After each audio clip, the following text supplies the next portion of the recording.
crazy brass lacquered desk I got to get done. I need to get this thing done. We got to ship it out on Monday, and so man, I got a lot of gluing. I got a lot of polishing. I got a lot of work to do. So anyway, topic for today is I think that Trump has betrayed his base, his voter base, because he wants immortality, and I think this is a cornerstone of megalomania. And I think that the reason that Trump is doing this is literally because he wants to be immortal, right? He wants to go down as a George Washington. He wants to go down as a Abraham Lincoln, or if you want to go back, he wants to go back as an Alexander the Great. He wants to be Donald Trump the Great. And this is a typical kind of like a cornerstone of megalomania, right? And so this guy, what he wants to do, I think at this point, is that he wants to essentially create such a catastrophic situation that he's the only solution to it, right? And if he could create this crazy situation and he could be the solution for it, he can create his own reality of what it is that he's trying to do, you know? So it's like I thought about this quite a bit last night, and just kind of what is going on. Why would Trump be in the Middle East? Why would he be, just inadvertently shooting missiles at people? Why would he be over there bombing people? Why would he be over there killing, civilians? Why would he be over there doing all this kind of stuff? And again, he has to create such a terrible situation that he can then be the solution to it. And so I think that's kind of what's going on here. And again, I don't know if I'm right on this thing. I don't know if it's a realistic way to look at it, but I think that that's what's going on. So that's what we're going to talk about today. We're going to talk about why is Trump doing this, and is it because he wants to be immortal, right? Does Trump want to go down in history as the next Alexander the Great? This is kind of where I'm at. Maybe he wants to be Julius Caesar, one of these people. He's kind of he has that kind of ego, right? Like he has the narcissism for it, but is he also a megalomaniac? And this is where I think Trump is going. This is where anyway, so let's go through all the information I have written down today. I got a whole bunch of stuff in my browser here, so we can kind of look at like the trade that's in the Middle East. What does America get for doing these conflicts in the Middle East? What is the back and forth, right? The exchange of goods and services between these two countries, because it just doesn't make sense to spend this much time over in the Middle East unless you were trying to essentially be a Caesar, right? Unless you were trying to be an Alexander the Great. And so Trump thinks that if he can create peace in the Middle East, he will go down in history as one of the greatest people to ever live. And he will be the guy that, he gets the Nobel Peace Prize. Everyone will just laud him as being the most amazing person ever. And in his megalomania, Trump is actually surrounding himself with the people who are saying, yes, Trump, you're the man. Oh my God, Trump, you're so amazing. Like, oh my God, everybody wants to be you, Trump. Men want to be you. Women want to be with you. Your dick's 12 inches long, and God, it's amazing, Trump. You are so amazing. Anyway, he is surrounding himself with these people. He's doing things in other countries to set up the scenario where he can be that person that does this thing. And when megalomaniacs get power, this is what they do. They bend reality into what it is that they want. And I strongly believe that that's exactly what Trump's doing in this situation. He wants to be that person. And I'm curious what you guys think in the chat. Let me know what your thoughts are, and kind of whether you think I'm going in the right direction, or you think that I'm way off base. Because I just don't understand how a guy can betray his voter base so much. Like, again, think about all the people that didn't like Trump, that voted for this guy just based on the rhetoric that he was spewing when he was campaigning, right? No new wars, ending conflicts, reducing taxes, kicking out illegal immigrants, things like that. He said the right things to get, again, all the swing states voting for the guy, won the popular vote, which hadn't happened since Reagan. Like, he said the thing that the majority of the country wanted to hear, and then he went 180 degrees the other direction. So it's just like, what the hell is going on? I can't figure this out. So anyway, where am I coming from? Why am I talking? Why are you guys listening to my stream? Again, we do these streams usually once a day. We'll do a couple hours, and we talk about current events. We talk about things from the perspective of a normie. Again, my name is Eric Wilkin. I own the Resplendent Crow here in St. Louis, Missouri. We're a fine furniture boutique company. We make about 500 pieces a year. We're known for our high-gloss lacquer coating. If you go to the Resplendent Crow on Instagram, or if you go to the Modern Wood Runner on Instagram, you guys can see all the pretty furniture and all the stuff we do on the woodworking side. On YouTube, I show you guys how to build furniture. So I got a bunch of videos. You guys want to learn how to make the furniture that built our business. I got all that stuff on there for you. But once a day, I like to talk about current events because I'm a real person, and I enjoy talking about politics. I enjoy talking about taxes. I enjoy talking about all kinds of things from the standpoint of someone who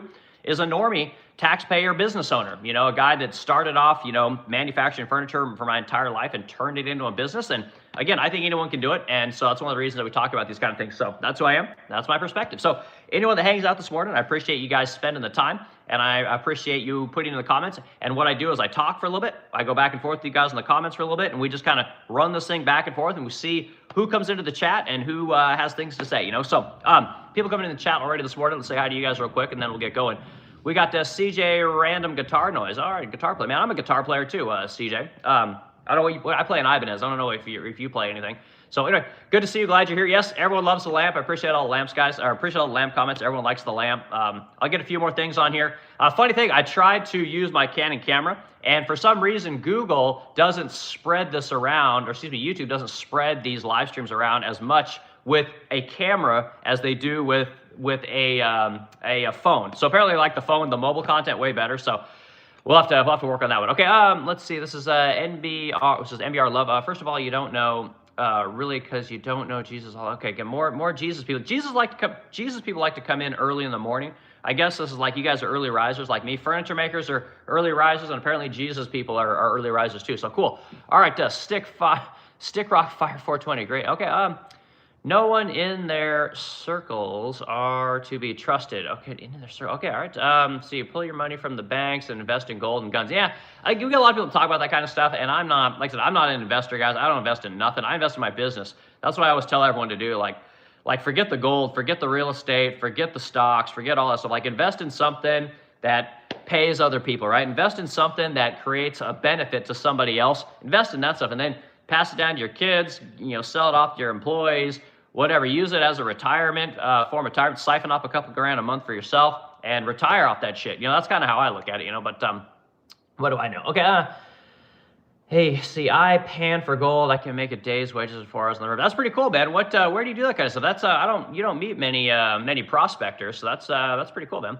Okay, we got, who's this, Squirds, where is the baby oil? Yeah, again, everyone loves the Diddy stuff. I don't understand that. Okay, Nightmare HD 8171, what are your opinions on Israel and their connections to Epstein? Okay, we're going to get into that. It's a big part of what I'm going to talk about today. We're going to talk about Epstein. We'll talk about Israel. We'll talk about Jared Kushner. We'll talk about all kinds of things that are associated with Israel, Epstein, Kushner, Trump. You know, all these people are kind of connected, I think. You know, CIA, FBI, all these kind of things. We'll dig into all that kind of stuff.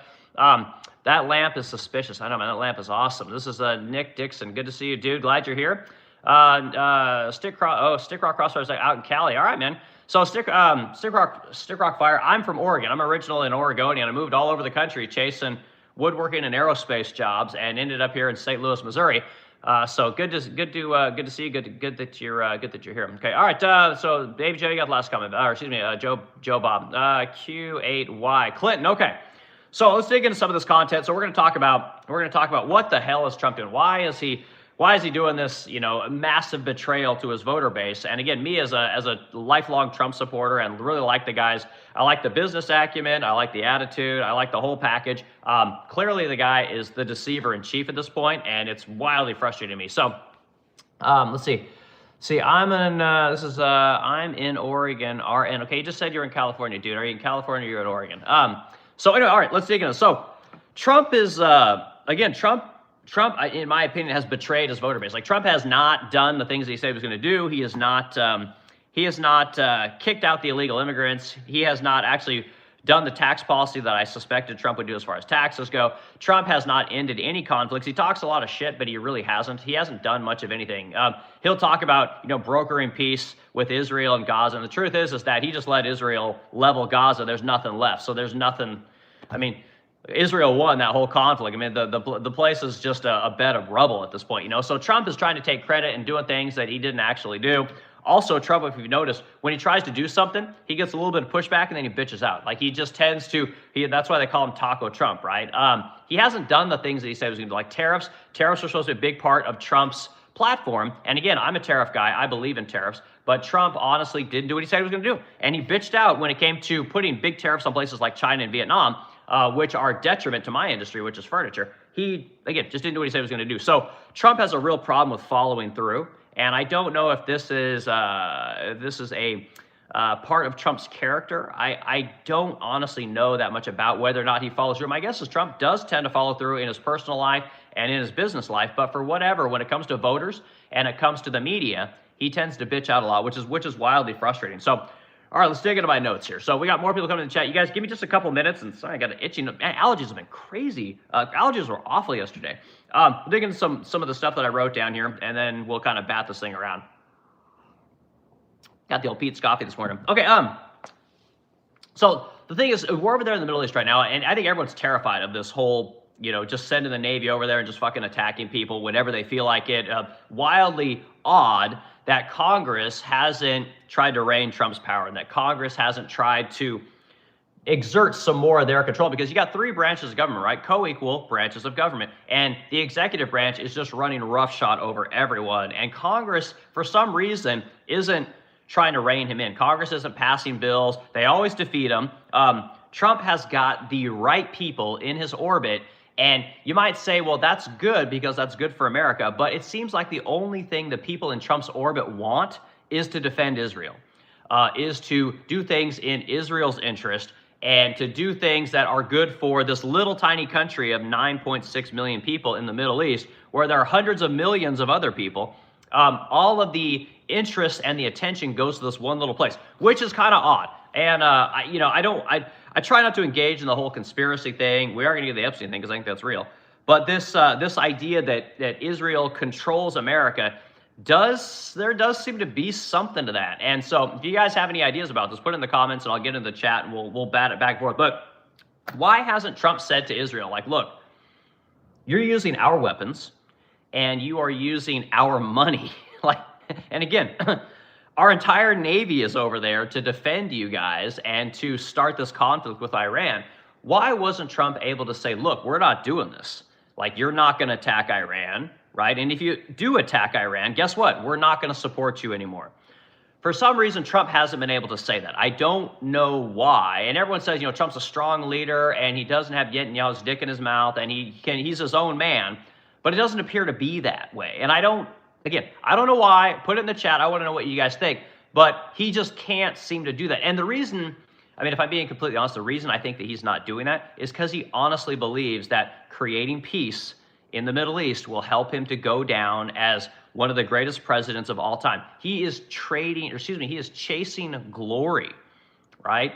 He's trying to be, Gerard Butler in 300. Like, he thinks that he's going to go do this thing and immortality is going to be his. And the problem with narcissists is that they will do this kind of stuff. They'll try and put their names on everything they possibly can. They want to live on long after they're dead, right? Because they know they can't live forever, but they want their name to be there forever. And I think that's what Trump is doing here. And that's why he's supporting this thing. And then you have people, so Trump surrounds himself with people who are wildly pro-Israel, which again, like, whatever, man, I don't give a shit. Just don't use my money for it. Don't use my military for it. Don't use my country's good name and sour it with this massive conflict, But Mike Johnson, Speaker of the House, wildly pro-Israel, okay? Doesn't seem to be too interested in helping out Americans, but loves to help out Israel, okay? Chuck Schumer, the big guy in the Senate, also a Democrat, wildly pro-Israel. Again, doesn't seem to be pushing back on Trump on anything. And you're supposed to have a battle. That's the idea, is that you constantly battle the ideas back and forth in the Senate. The House tries to pass bills, and then they bounce this thing back and forth and ultimately do what is good for the American people. But none of that is happening, guys. Do you guys see how this works? Like, none of these people are arguing with each other. Things are supposed to move very slow in America because that's how our government works. This stuff is moving very fast over in Israel. So all of your people in power are wildly pro-Israeli. And again, if you look at Congress right now, Congress, I think 92 or 94% of all Congress people receive funding from AIPAC, right? Which is a foreign lobby that does not have to register as a foreign lobby. A lot of your powerful people in government, right? Marco Rubio, wildly pro-Israel. Ted Cruz, wildly pro-Israel. Lindsey Graham, wildly pro-Israel. Like, these people are just salivating at the idea of our military going over there and dying for a country that no Americans are going to go to. Like, 0.1% of all Americans will ever go to the Middle East, guys.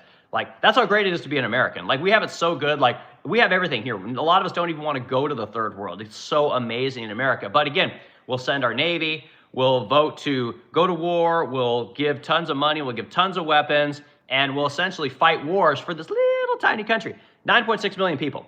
So it just, I think Trump wants this conflict. I think he wants to be the guy that escalates the conflict and then ends the conflict so that he can go down as, again, like a Julius Caesar, go down as an Abraham Lincoln. He wants it so bad. And if you have peace, no guy that ever went down in history had peaceful time. They were the guy that ended the wars, right? Trump wants to be the guy that ends the war, but he has to have a big one in order to be that guy. And it's very scary, guys. It's wildly scary what this guy is setting up here. And again, I think it's because of his ego. I think it's the megalomania. I think it's the narcissism. But it's the megalomania that's more scary to me than the narcissism. Narcissists will fuck people over left and right to get what they want. You know, they're very into themselves, all these kind of things.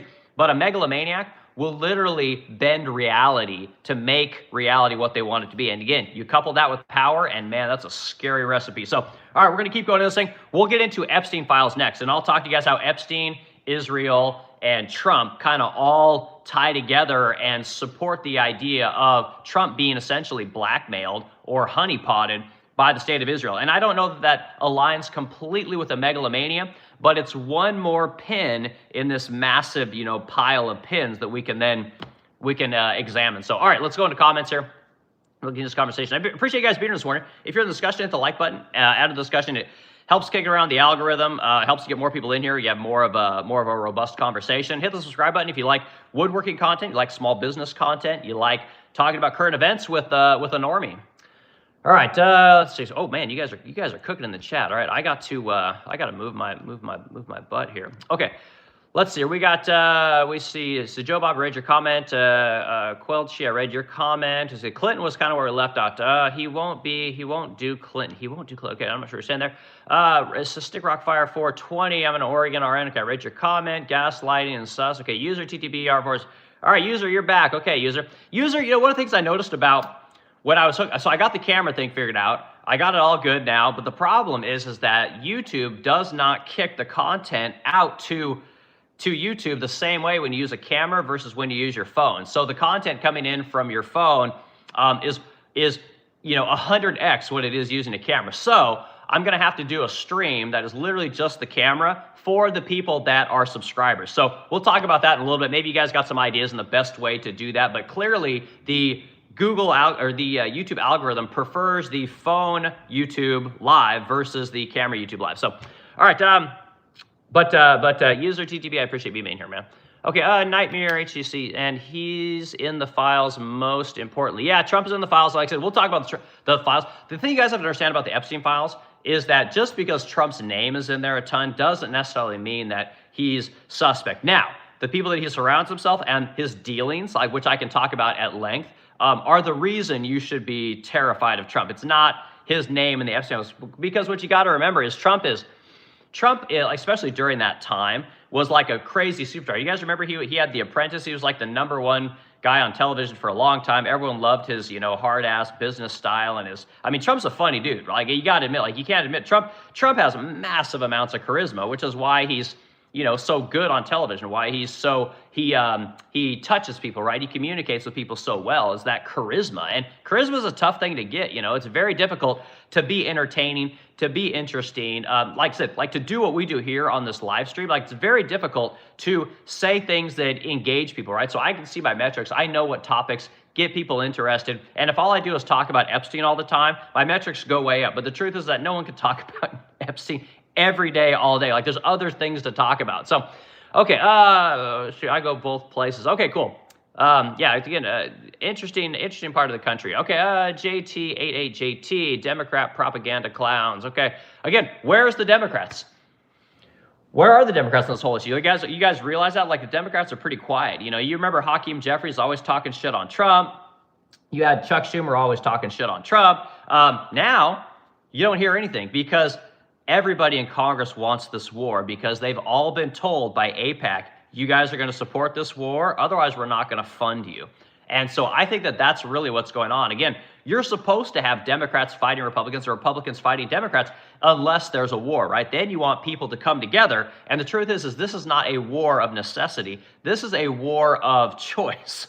There's no need to be over in the Middle East. And I've got all the numbers right in front of me that state what we get from the Middle East and then what we send to the Middle East. And if you look at what we get from the Middle East versus what we send, it paints a very different picture of what we have going on today. So we'll get into that kind of stuff once we get there. So, okay, let's see. Nate Hagen's back. Nate, good to see you, dude. I appreciate you being here.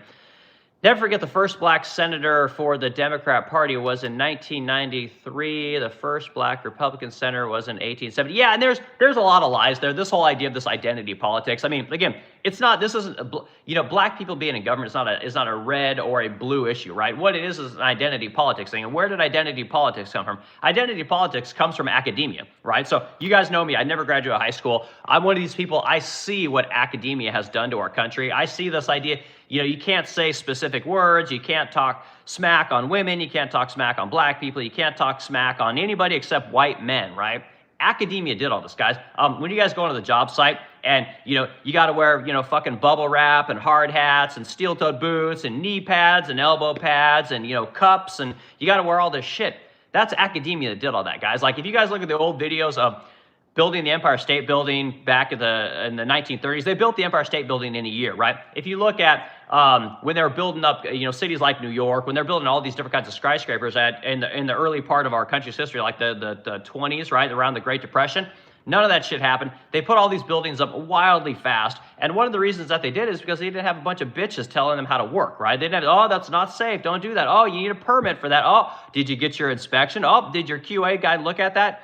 We didn't have all that, and the country grew and the country prospered. Now, in large part because of academia, you can't say anything. We got a bunch of men that don't want to be men. We got a bunch of women that think they're men. We got a bunch of men that want to be women. We're in a very weird time. And I toss it up to academia, right? And if you look at, when we started sending all the jobs to the third world, starting in 95, when we had NAFTA, and in 2001, we let China in the World Trade Organization. We sent all the work over there. Then we incentivized people to go to college, right? People go to college, you get a job, you're going to work in an office, you're going to get it's going to be amazing. You're going to get the white picket fence, the hot wife, and you're going to make whatever, 85 grand a year, have the cars, all blah, blah, blah, blah, blah.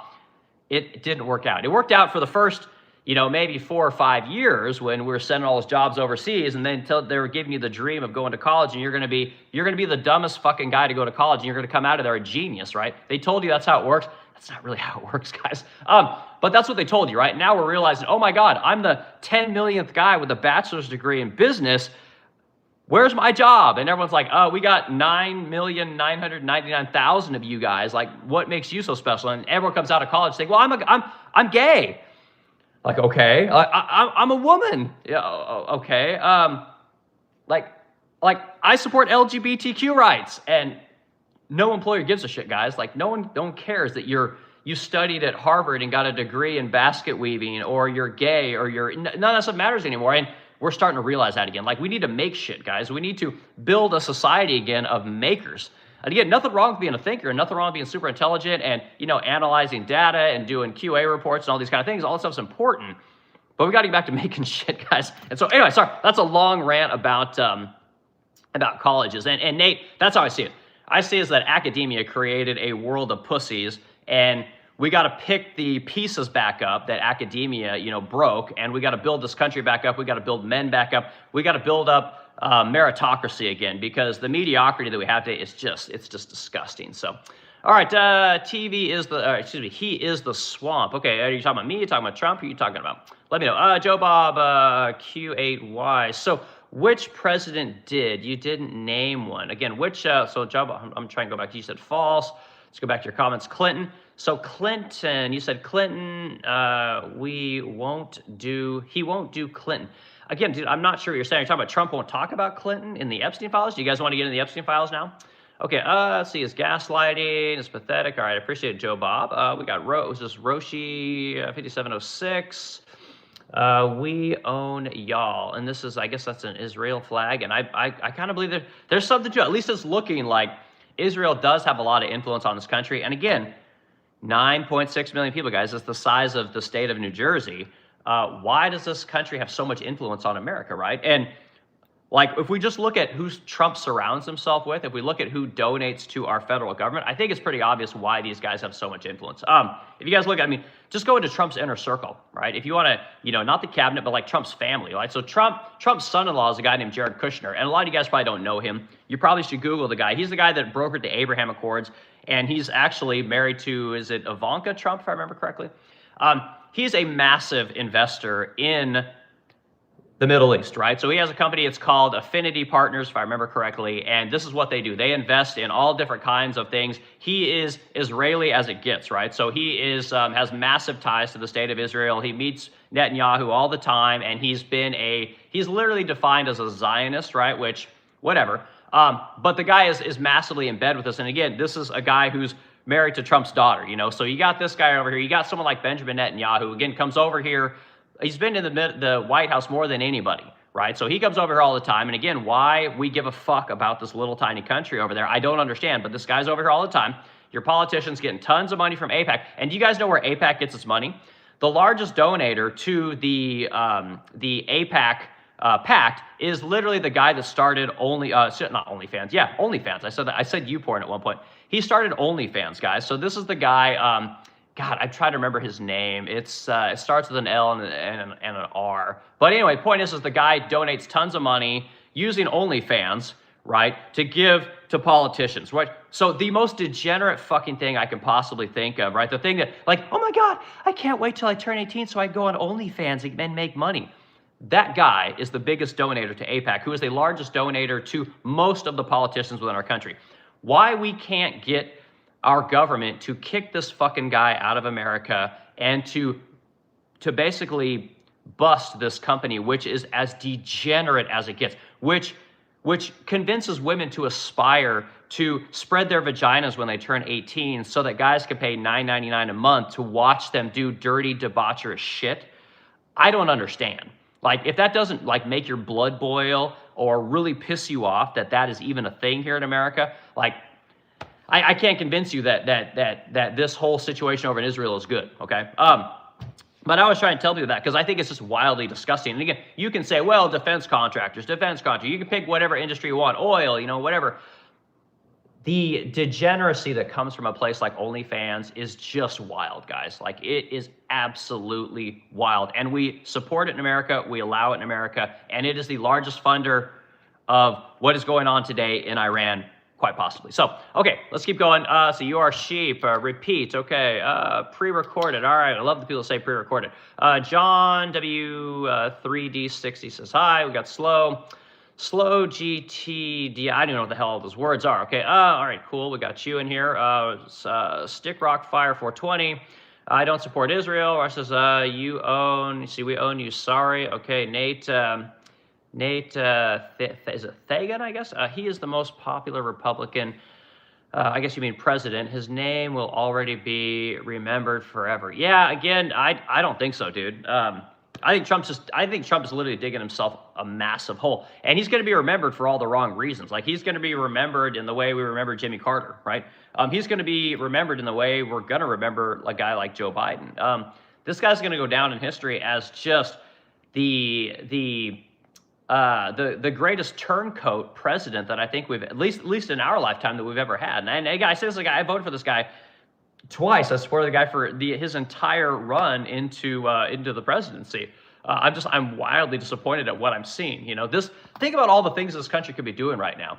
Of all the, like, the pieces are all in place for the America to actually do great, but it's not happening. And again, we look at things like the jobs report that just came out. Again, now we're starting to lose jobs. They revised last year's jobs down by like 1 million, right? So Trump is hemorrhaging jobs, and now he thinks that the answer to what the American people want, which is affordability, is to go over and bomb Iran. Like, you can't tell me that makes sense, dude. Like, again, some people say, oh, Trump's playing 4D chess. Like, oh, you're an idiot. You have no idea about strategic geopolitics, okay? Let's dig into what the benefits of being in the Middle East are to America versus what we send there, right? What does the Middle East give us? What do we send in the Middle East, okay? I'm going to pull this up for you guys real quick, and then we're going to go into, we need to get into the Epstein files, but I think it's important that people understand what it is that we're doing with all these countries, okay? Let's start with the United Arab Emirates, the Emirates, okay? UAE. I really want to go to the UAE, if I'm being completely honest. Like, I hear it's just like, it's like a palace. The country is like a palace. It's so beautiful. So our trade with the United Arab Emirates is essentially $40 billion a year, okay? $40 billion a year, okay? That's not a ton of money, right? It's up. This country is growing. They're a fantastic country, okay? So we send them a lot of things, right? They send us a lot of oil. Obviously, they send us a lot of business, which is fantastic, okay? They're one of our top exporting countries in that region, okay? Look at Saudi Arabia, okay? We obviously send a lot of stuff to Saudi Arabia. We're doing essentially $146 billion a year in trade with these guys, right? Obviously, we get oil from them. We send them a lot of defense products, jets, so on and so forth, vehicles, tech, blah, blah, blah, blah, blah, right? They send oil is obviously their largest export. But again, we don't get a lot of oil from the Middle East, guys. I don't know if you guys, I've talked about this ad nauseum now, okay? 50% of the oil we bring into America comes from Canada. 10% comes from Mexico. Literally 6% comes from the Middle East, guys. It's not very much. So they're not sending us a ton of stuff, but they have a shit ton of money, which we're going to get into, okay?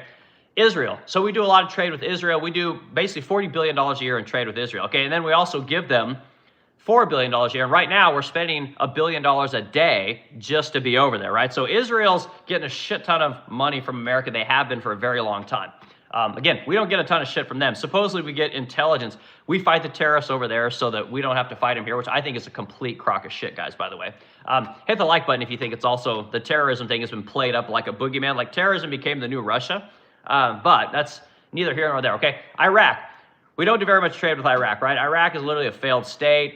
Again, we send them agricultural stuff and we send them machinery because they're trying to rebuild up the country that we destroyed for 10 years. Qatar. Now, Qatar is becoming a big player. Qatar is becoming a massive player. We're doing, looks like $6 billion a year with them, which is up. They're one of the largest growing partners we have over in the Middle East, which is fantastic, okay? Kuwait, we're starting to send more stuff over there to Kuwait. Kuwait's always been, again, one of these countries that has sent tons of oil onto the market, and that's their main export, but we don't get a ton of oil from the Middle East, guys. So Jordan, again, Jordan is also growing. We send a lot of textiles and machinery over there. Again, they're sending us, I guess we do a lot of apparel as well, which is interesting, and that's what they listed. There's not much going on there, but here's the thing you guys need to understand about the Middle East. The thing that I don't think enough people are paying attention to is, I want to make sure I get the numbers here. Let me see if I can pull the numbers up for you guys exactly. So listen to this. This will blow your guys' mind.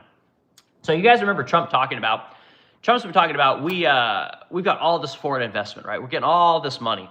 You know, this country's sending us $1 trillion. That country's sending us $1 trillion. Trillion here, trillion. Everyone gets $1 trillion. Everyone's sending $1 trillion. I think Trump has said at this point that $15 trillion have come into this country in investment, right? So what does that mean? Does that mean that we got $15 trillion and suddenly everyone's going to work? No. These are commitments. So these countries are sending this money in here to invest in infrastructure, to invest in AI, to invest in whatever they want to invest in to avoid tariffs, right? So listen to this. All right, so Saudi Arabia initially pledged $600 billion into America, okay? We trade $140 billion with Saudi Arabia every year, yet they're going to send us $600 billion to invest here in America, okay? Now, they upped it to $1 trillion here a couple months ago, okay, on one of the Saudi prince's visits, right? So they're just throwing all these numbers out. So again, we trade $150 billion with this country every year, but they're going to send us $1 trillion in what, I guess the next 4 years. Like, doesn't make any sense, okay? The other country is United Arab Emirates, okay? United Arab Emirates has committed $1.4 trillion to America, okay? We trade $6 billion a year with this country. What the fuck are they doing sending us $1.4 trillion? It makes no sense. These numbers are just wild and outlandish. They're all bullshit, guys. Complete bullshit, okay? The other one is Qatar. I told you guys Qatar, we're starting to trade with them. We're doing, what was it, like 10 or $12 billion a year with Qatar. They pledged $1.2 trillion to our economy. Makes no sense. These numbers don't jive. No business would invest this much money in anything when their ROI is so much less. So clearly there's something that we don't understand about these numbers. So I wanted to let you guys know that you're looking at essentially over $2 trillion coming into America by United Arab Emirates, Saudi Arabia, and Qatar, okay? If Trump goes over into the Middle East and fucks this all up, right, what's going to happen to these investments, right? Again, if you guys follow the news, What's happened now is the United Arab Emirates, Qatar, and Saudi Arabia are saying they're going to pull this money back, right? So there's a lot of counter interest going on here. Like Trump, again, bringing all this money in, all this investment. Trump's losing jobs. Now all these countries that are going to invest, they're suddenly saying, we're going to pull our money out. Trump is doing weird shit, guys. I can't figure out. He was bringing the money in. He had the tariffs, right, which would allow the building of infrastructure here in America. It takes time, but eventually those jobs would grow. And I think that the base of employees we have here in America and the base of work would also grow. These jobs would go to tradespeople. They would go to manufacturing. They would go to all kinds of interesting things, I think, that are good for our country and our economy. But he's fucking all that up by going over to the Middle East. So I don't know why he would jeopardize all these things, again, to get peace in the Middle East, unless he wants to go down as a Caesar. So it's wild. Okay, so yeah, so there's a lot of money coming in here, and again, when he goes over the Middle East, he's literally stirring up a hornet's nest, and I think he just wants to be the solution, guys. Like, I think he wants to stir this thing up, get this big potential problem going off. You know, now we're talking nukes, we're talking all kinds of crazy shit. He wants to be the guy that comes in and not shuts it down, but be the guy that fixes it, right? That calms things over, to be the guy that gets peace. He wants the peace commander-in-chief, and I just don't see how it works. So, all right, we'll dig into Epstein files next. Let's go with the Epstein connection, since everyone freaking loves Epstein. Let's do some more comments, and we're gonna get into this. But again, the amount of money that the Middle East is potentially putting into America, again, makes no sense when you look at the import and exporting that we do with these countries today. But it's, again, another pin in this crazy Middle East thing. All right, so Tom 2371, yes, remember for being a Nazi. Okay, who's remember for being a Nazi? I don't know who you're talking about there, Tom. All right, Joe Bob in here, you are for a party, not the country. I don't support Israel. Yes, and again, I'm for country. You know, I'm not for any party. Like, I'm for my employees. I'm for my customers. I'm for the people that I work with. Like, I'm not for, you know, a party per se. It's just I don't just support black people. I don't just support women. You know, I support America. So I would think that I'm as America first as it gets, if I'm being completely honest. All right, Clyde Smith 2383. Thank God Trump's running things. I know, man. It's just been awesome for everyone. Let's see, Joe Bob Q8Y. You are sick. All right, appreciate it. Stick Rock Fire 420. Yes, Juice. Specifically Zionist. All right. Some dude 42. Tell the kiddos about the Federal Reserve. Yeah, we don't.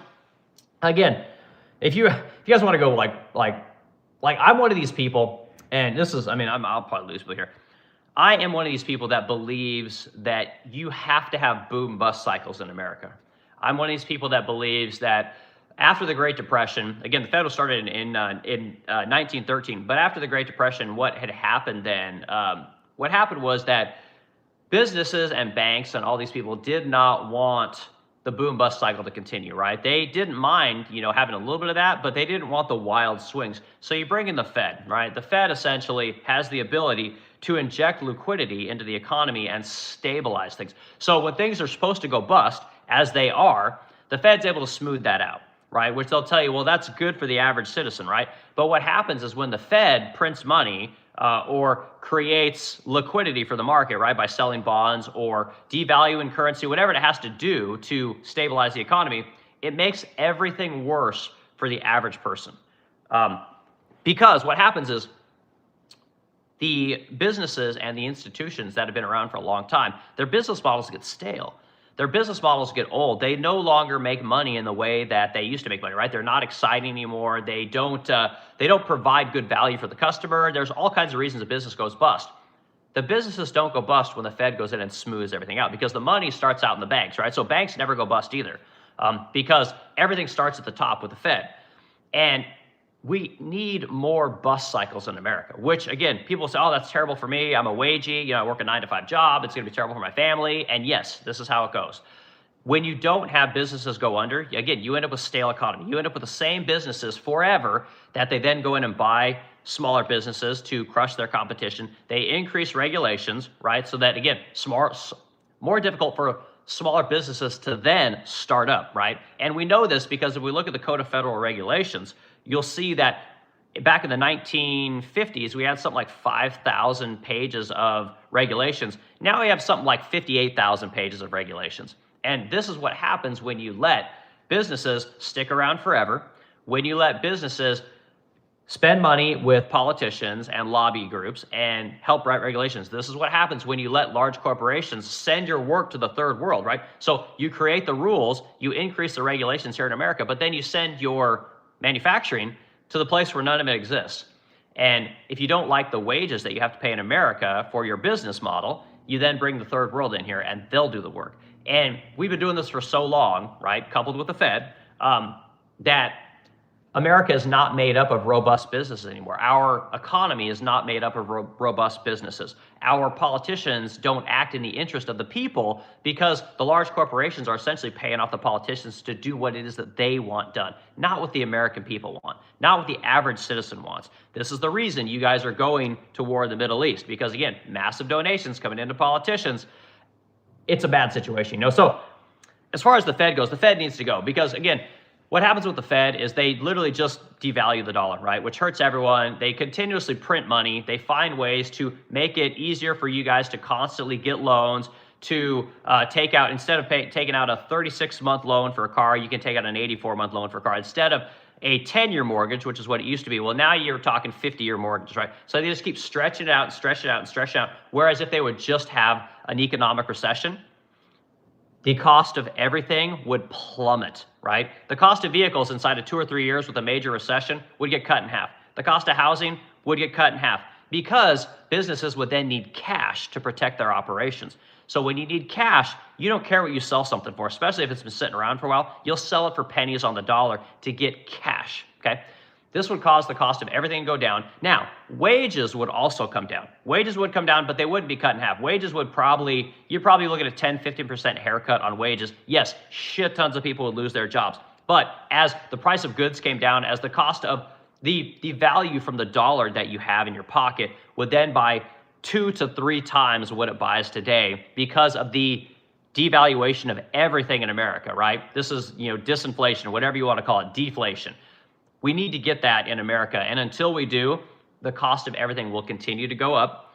Wages will continue to go up, but at a slower rate, right? When Trump touts like, oh my God, inflation's down, I crushed inflation. It's like, no, you've slowed down inflation. You've also elevated the cost to be 2 or 3 times what it should actually cost. The value of the dollar is worth nothing today. It does not buy what it bought even 6 years ago, right? If we go back to 2019 before COVID, the value of the dollar bought almost twice as much as it buys today because of the $11 trillion that the Fed printed to keep everybody home. So the Fed is a major problem. And until the federal government reins in the Fed, which they will never do, because you can't get elected pushing austerity, right? You can't get elected saying, hey, you know what? The Fed isn't going to bail businesses out anymore. The Fed's not going to bail the government out anymore. And yes, you will have an economic recession, but it's what we need. And again, nobody's going to get voted on. No one's going to vote for people that say that. No one's going to listen to people that say that because nobody wants to feel the pain, right? There's that cycle. I forget what the cycle is. It's like hard men create good times create weak people create hard times, and the cycle repeats. Like, we literally created weak people. We're in weak people phase, and until we get out of weak people phase and into hard people, right? Until we get that super difficult thing from the weak people to create the hard people, like we're just going to be stuck here in weak people times. And again, when you can print money at infinitum, which the Fed can do, and you keep fucking with interest rates, the economy will not get better, guys. It will just perpetually get worse forever. It may take 1 year, it may take 100 years, but eventually it all crashes. The other thing that we could do, that the Fed could do, is if you guys go back and look at history, look at what Paul Volcker did back in the 80s. 81, 82, he raised interest rates to 20%. And again, everyone would be like, oh my God, how am I going to buy anything, okay? Stop buying on credit. Credit is the thing that has destroyed this country. And again, I say this as a wagey, guys. I say this guy, I've never had a massive savings account in my life. I've lived paycheck to paycheck most of my life, but I understand that the reason we are the way we are is that, again, this access to credit, it's what's propelled a lot of these businesses to be able to exist. A lot of businesses today, they literally live on credit, right? So you take out whatever, $200,000 a year, you go buy product for your business. Say you spend $150,000 on product, right? Bring that product into your store. You then sell that product throughout the year. You then use the money from selling that product, right, which is generally made in China, so it has a 10 times markup here in America. You then bring that stuff in. You use that cash to pay your employees, to pay your rent, to pay your insurance, to pay your taxes, to pay yourself, all these kind of things. And then they hope by the end of the year that you've made enough money to then pay back that loan, and then the cycle just repeats. This is how everything works in America today. It's no longer an economy that's built on free cash. It's no longer an economy that's built on the profits from the products and services that you sell, right? We're in a very weird place in this country. And again, most people don't want to hear this. I know I always lose people. The chat always just goes, dead. The views go dead. But until we're willing to accept that we need a recession, that we need to cut out the dead weight, that we need to get rid of all these businesses that literally live on credit and live on the government giving them money all the time, until we get rid of the people that, again, live on government money, that live on credit,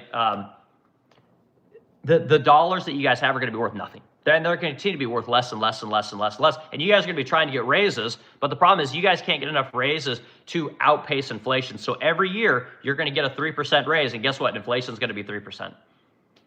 Or maybe what we're seeing now, inflation moves up to 3.5%. And again, your 3% wage doesn't keep up. And then, oh yeah, the last 5 years, you've been fucked over by printing $11 trillion. You thought it was great when you're getting all those stimmy checks during COVID, and everyone's saying, oh, stay home. And if you're one of these fucking teachers, you're just like, oh my God, this is amazing. I love staying home. I'm going to teach all the kids from Zoom. It's going to be great. And I don't mind getting all these checks and being paid my salary. Everyone didn't have to pay rent. You don't have to pay student loans. No one has to pay jack shit. Meanwhile, the states just printed money and sending it to you. The Fed's printing money, sending it to you, and you guys are just loving it. And now you're all paying for it, all right? And again, us employers, and again, I always, I know this pisses people off. Us employers, we're like, this is fucking bullshit, because we had so much sales, right? And you're like, oh my God, it's amazing having all these sales. No, having a ton of sales is not good. It doesn't make everything better. Trust me. What happens is you guys think this is great, right? The businesses, we're getting all this money, we're buying all this shit. Well, what we had to do is we had to pay people, an insane amount of money, because guess what? When everybody has money, everybody's buying. And there's only a few people making shit. So the cost of everything goes through the roof, including labor, including materials, including insurance, including gasoline, including trucks, including maintenance, including everything that it takes to run a business. Now, the shoe's on the other foot. So now you guys are saying, oh my God, everything's so goddamn expensive. We want to make tons of money, blah, blah, blah. Where's our raises? Where's our this? Where's our that? And us business owners, we're like, oh no, it's our time, right? It's like, you need a job, you want a job, you better shut the fuck up, right? We're going to keep people, but we're not hiring anybody new. And you want a raise, you're going to get a little bit of raise, because we were giving you massive raises the last 4 years because we needed employees, So the shoe's now on the other foot, and people aren't going to like it, and this is, unfortunately, this is how it goes. But again, get rid of the Fed, guys. End the Fed. Let the economies do a little bit more of this, and you guys will see the value of your dollar increase. Your purchasing power will increase. But when we live on debt, man, I know I beat this topic up. I'm sorry, guys. This is a topic that I love to talk about. We're going to go back into the chat here. I know I'm just way behind. All right, we'll go into the end. So you guys want your comment read right away? Do a gift, do a super chat, all these kind of things, and I'll be happy to read right away. But I can never keep up with comments. It's just impossible. All right, a few more comments, then we're going to talk about Epstein.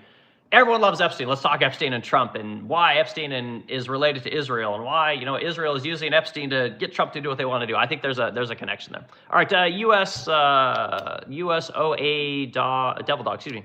USOA Devil Dog. Okay. It does make sense. Trump is working the world all at once. Something sloppy Joe Biden could never wish to do. Yeah, and again, I think there's something to that.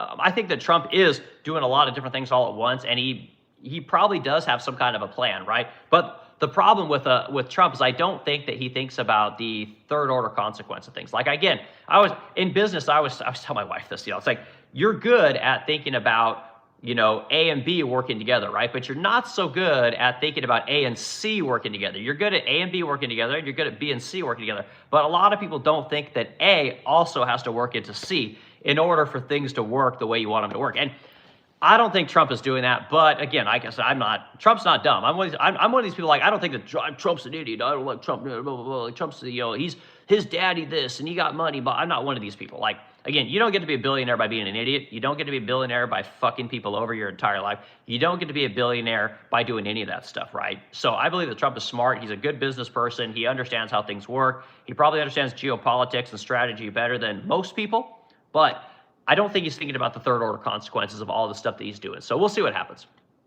But US OA Devil Dog, I appreciate your comment, man. And again, if you guys are in the stream, hit the like button, add the discussion, and let's keep talking about how Trump is betrayed his voter base, at least in my opinion. Okay, let's see this Bible Rad Brother STV97. God damn, it's a long name. Okay, let's see. He kept many of his dead mother's shoes because she changes the shoes as she changes them on the leg lamp to match the seasons. Okay, interesting. I didn't know that. Never gonna change the shoe. I should put a Louboutin on there, right? I mean, wouldn't it be nice if the leg lamp had a red bottom as opposed to just a generic black, what is it, like a stiletto? I don't know what you call that. So, okay, let's see. This is Han John J. You have to watch The Simpsons. I grew up in the 90s, dude. I watched The Simpsons forever. But again, I grew out of that shit. I always find people people, oh my God, we gotta watch South Park. You gotta watch The Simpsons. Oh my God, Seinfeld. It's like I grew out of all that shit, guys. Like I don't know how, it's like these adults that just love to go to Disney all the time. Like I grew out of that shit, guys. Like okay, okay, I watched with the Epstein fire in The Simpsons. Homer Simpson is the one found out about the, okay, again, Han John, I got no idea what you're saying, dude. Okay, Mr. Green G75, you are in California. No, I am in St. Louis, Missouri. That's where we have our manufacturing facility. I grew up in Oregon, but I had to move around to get to where I am today. So I've literally been all across this country as a wagey, right? As a guy that worked a W-2 job. Okay, Jesus won't say that. He'd support the world. Okay, Anthony UK now. Trump. All right, Anthony, appreciate it, man. Trump's the man. All right, US OA Devil Dog. He will fix the world. Okay, well, and again, I think there's something to that, guys. Like, I think that, again, what Trump wants to do, I'm not necessarily saying it's a bad thing, but when it comes to the Middle East, guys, we have almost no interest in the Middle East, guys. And I say this as a guy that loves capitalism. I say this as a guy that loves employing people, that loves delivering products to my customers.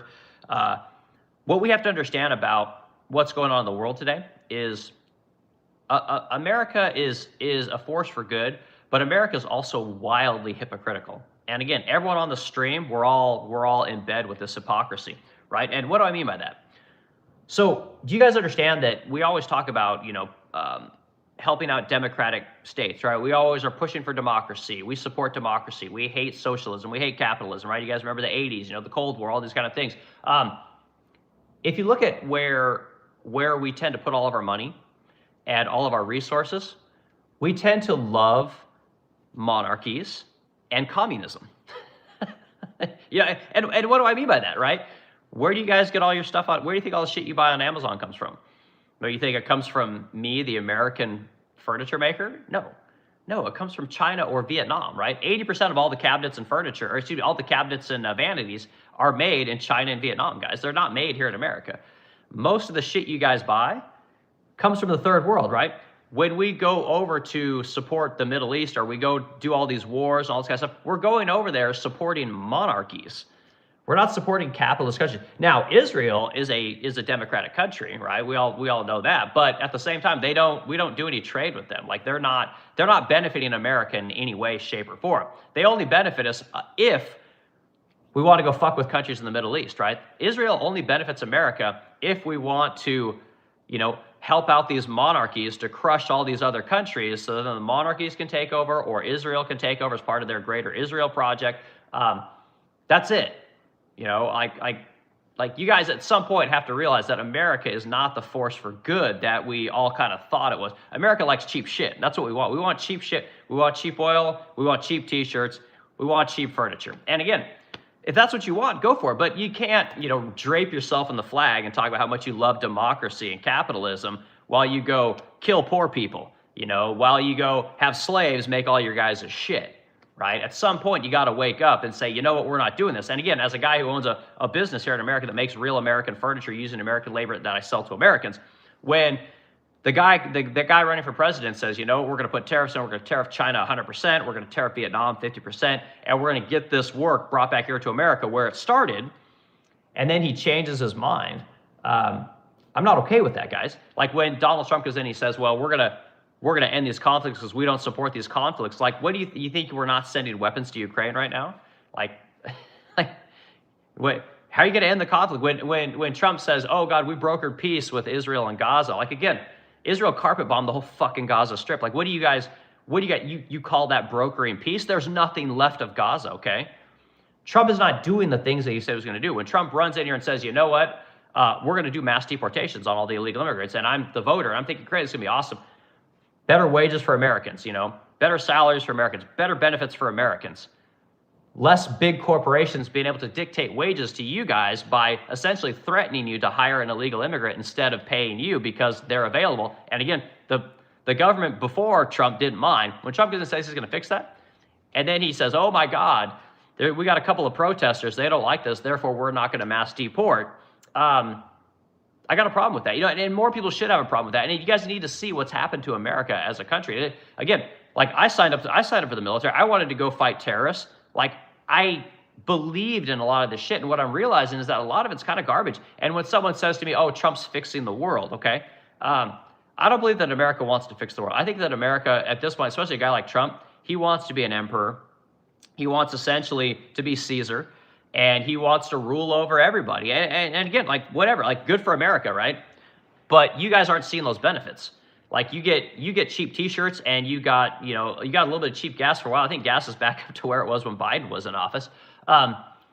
What's the tangible benefit for America, guys? What are we making the world a safer place? Did you feel like the world wasn't very safe? I don't think that was even a thing. But again, you're being told, like, if you guys get on X right now, you're being told like Trump's like the greatest thing that's ever existed, and everyone on X is sucking Trump's dick. And I hate to tell you guys this, but it's all propaganda. No, and again, I say this as a capitalist, as an American, a guy who wanted to fight. Like, I don't know how much more American you can possibly get, okay? But if you guys think that Trump's fixing the world, cool. Tell me how. Okay, okay, the crazy thing is that the camera off, he continues to talk like this to the leg, lamp behind him pretending his dead mother. Okay, I'm not sure what you guys going on there. It's a major award. Hell yeah, I think it's a major award. Everyone loves the leg lamp. It's a good staple of the cast, and everyone always leaves a comment. Okay, that's right, that's a bonus. All right, we got Batmite. Batmite 2112 is in here. Batmite, good to see you, dude. All right, CG Boundary, streamer is paid actor and doesn't wear pants. Okay, not sure what's going on. I got sweatpants on. Okay, Roshi 5706. Good Christians will always put Jews and Israel first. Okay, well, good for you. I think that's fantastic. Okay, Tom 535. Hey, dummy, it's not about Christians. Jeremy Bullwinkle 3972. Tom 353. I totally agree with that. What you're saying. Okay, cool. Tom, does this guy even take a breath? No. Again, I believe it or not, guys, it takes a lot of practice to be able to talk as much as I'm able to talk, to be able to, you know, again, I got two monitors in front of me. I got gobs of information here. To go from information to information to talk to you guys in the chat, it's actually kind of, my wife can't even believe that I can do this kind of thing. It's not as easy as it looks, you know. And you guys should try it sometime.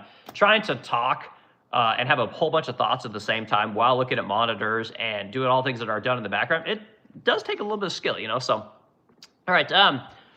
Okay, are you talking to me? Is this Tom or Boundary? Okay, Adderall. Yep, again, got it. Love from. All right, we got Australian here, man. That's cool. Let's see. You do know you pay Israel, they get free healthcare and education while America's starving. 100%. Yeah, that's a fantastic comment. I mean, do you guys like paying for countries to have free healthcare? Do you like paying for countries that, again, they love abortion over there? They get free education over there. Do you guys love paying for other countries to get that stuff? Like, again, in Europe, they have universal health care, right? They got universal dental. They got all that kind of shit over there. They got lots of benefits. And they do pay a lot in taxes, but guess what they don't have to do? They don't have to pay for their defense, right? Because America also pays for that. Do you like paying for all this kind of stuff? Like, personally, I think that NATO's a joke. You know, I think that NATO has literally caused the whole Russia-Ukraine thing. I literally think that that's what actually caused that conflict, you know, constantly letting more and more countries in the NATO brush it up against Russia. What did you think Russia was going to do? You think they should be like, nah, it's okay. Again, like, remember when Russia put nukes off the coast of Cuba? What did we do? I mean, you don't expect them to not do the same thing. Like, come on, man. Like, people are so naive to the way things really work in this world. So, okay, but yeah, we're paying for all this stuff, guys. Again, and we're $38 trillion. I mean, hell, we might be getting close to $40 trillion in debt. And why? Again, I read somewhere that like 8 to 10 trillion of that is just conflicts in the Middle East. Like, do you guys like being damn near $40 trillion in debt to pay for wars in the Middle East to build up countries that are monarchies? Like, again, I thought America was for capitalism. I thought America was for democracy, right? Do you guys see any democracies in the Middle East other than Israel? Are there any? When we went over and we, crushed Syria and Lebanon and Sudan and Iraq and Afghanistan, do you guys see democracies popping up all over the place? Did the Middle East decide that America was right and that they should just do what it is that we do? How'd that work out? But again, maybe Iran will be different, right? Okay, okay, Josh, appreciate the gifts, dude. Josh Mansk is always in here and always saying hi, and I appreciate it. Josh Mansk, I don't know how long you've been in here, but we're talking about Trump basically selling out the voter base for immortality is kind of what I'm thinking, so. All right, we got Abi Sania in here again. Good to see you. Okay, F Trump Tito. Okay, Tom 35. Thanks, Jeremy. Okay, you guys got a chat going on. That's good. Jeremy Bullwinkle, I don't know where you get your economics degree, but it's backwards. Again, I never graduated high school, Jeremy. That's one of the reasons people watch this cast, right? It's like you're getting a normie point of view. And again, I talk about importing and exporting because I actually do it, right? I actually have 2 manufacturing companies in India that make my brass hardware. And so when you want to know how tariffs actually work, like, I actually do it. And this is one of the things that we do on this cast. So I think it's one of the reasons people like this cast is because when I talk about small business and how taxes really work, how hiring and firing really works, it's because I actually do it. I'm not an expert who's a talking head on the news, right? I think traditional cable media is dead. I think that everyone knows at this point that, like, Fox News is just a shill for war. It's a shill for the state of Israel. It's a shill for big business. And they don't actually know what small business and the average person wants. I think CNN's kind of the same thing. X has turned into a bunch of shills for the war, which it wasn't supposed to be. I don't know if you guys have noticed that, but you guys have noticed, like, everything is pro-Trump. There's almost no dissent. Which is kind of weird. I don't think that's good. So I think that's one of the reasons people like this cast is, again, you got a guy who actually operates in the world and understands how the economics of my little patch of small business and furniture actually works. So, Jeremy, I appreciate the comment, though. If you guys are in the stream, hit the like button, add discussion, and hit the subscribe button, all that fun stuff. And let's keep kicking this conversation around. The guy who turned his back on President Trump. Why? Okay, again, I didn't turn my back on President Trump. I voted for President Trump for 10 years. I was supporting this guy literally since before he was president. I'm the guy that had the Trump sign on my deck for a year saying Trump 2024, and I live in Illinois, blue Illinois, by the way. Well, everyone had their Biden-Harris signs. I'm the lone Trump guy. So yeah, again, I didn't lose hope. Like, Trump just didn't do what he said he was going to do. He didn't. Anytime it got hard, he backtracked, right? Anytime he started to do a thing that he told the people he was going to do, he backed off, right? Unless it was taxes or war, which is a tough pill to swallow. So, Tom, but I appreciate the comment. Joe Dirt, man. Joe Dirt, I love your name. I am a massive Joe Dirt fan. I literally live my life in Joe Dirt lines, if I'm being completely honest. My wife's always saying, what the hell does that even mean? And I got to tell you, you got to go watch Joe Dirt, man. Who wants to go to, tell them about Silvertown, right? I grew up in Corvallis, Oregon, which is like my Silvertown, life's a garden, dig it, it's awesome. Like, talking to the mic, I got a backup mic. They don't like no feedback. I love Joe Dirt so much. God. And who's the comedian, the Xander Kelly character? Like, that guy, Dennis Miller. Whatever happened to Dennis Miller? I always liked that guy as a comedian. I loved him in Bordello of Blood. I mean, that guy was hilarious. He just, like, disappeared. Okay, let's see. So you keep saying weak people as opposed to you, dude. You're a douchebag. Okay, well, Jeremy, what do you mean? Like, you don't think that there's weak people in this country? What, you think that everyone is just, it's nobody's fault that we are the way we are? Like, what, it's always somebody else's fault? Are you one of those people, you, like, just blame everybody else? Like, come on, man. Okay, President Trump's been saying this. Okay, all right, Tom, tell me what President Trump's been saying. Okay, the leg lamp behind him. Okay, dude, I get, I don't know if Bible, I want to read your comments anymore. Okay, let's see, I Drozy in full dread 5044. I bet you were bald before you 20. You're 100% right. I was. I had just massive receding hairline. I started shaving my head in like my late 20s, I think. So Joe Dirt, the only thing he's missing is the septum ring. God damn. Okay, not sure what's going on there. Roshi 5706. Thank you, Joe. You're a true American. All right. No, we need to get rid of the legals. Okay, Tom, show what you're saying there. Okay, all of this information from this guy. He owns a leg lamp. Stop fucking trying. Okay, fantastic. Okay, I used the leg lamp behind him 10 years ago. Okay, Harris got a good Joe Dirt. This was never had credit or savings and has never had credit or savings. Okay, again, got insane amounts of credit. Never had a ton of savings. Okay, Roshi 5706. Good American Christians will sacrifice themselves for the chosen people. God damn, you guys throw some weird comments there. Dude is a nightmare. Okay, appreciate it. This is Rand Cotton 7702. Okay, are you an okay, you guys and these economist comments, like, you guys have to understand, like, your economists have lied to you, right? Like, what do you think that, like, where do you think $38 trillion in debt comes from? You think it's because the economists were right? Like, what do you think? It's just the rich people fucked you all over? Like, you guys really think that it's somebody else that did this? Like, you guys listen to the economists and this is where you guys are at. Like, your country is in decline, guys. Like, I don't know if you know this.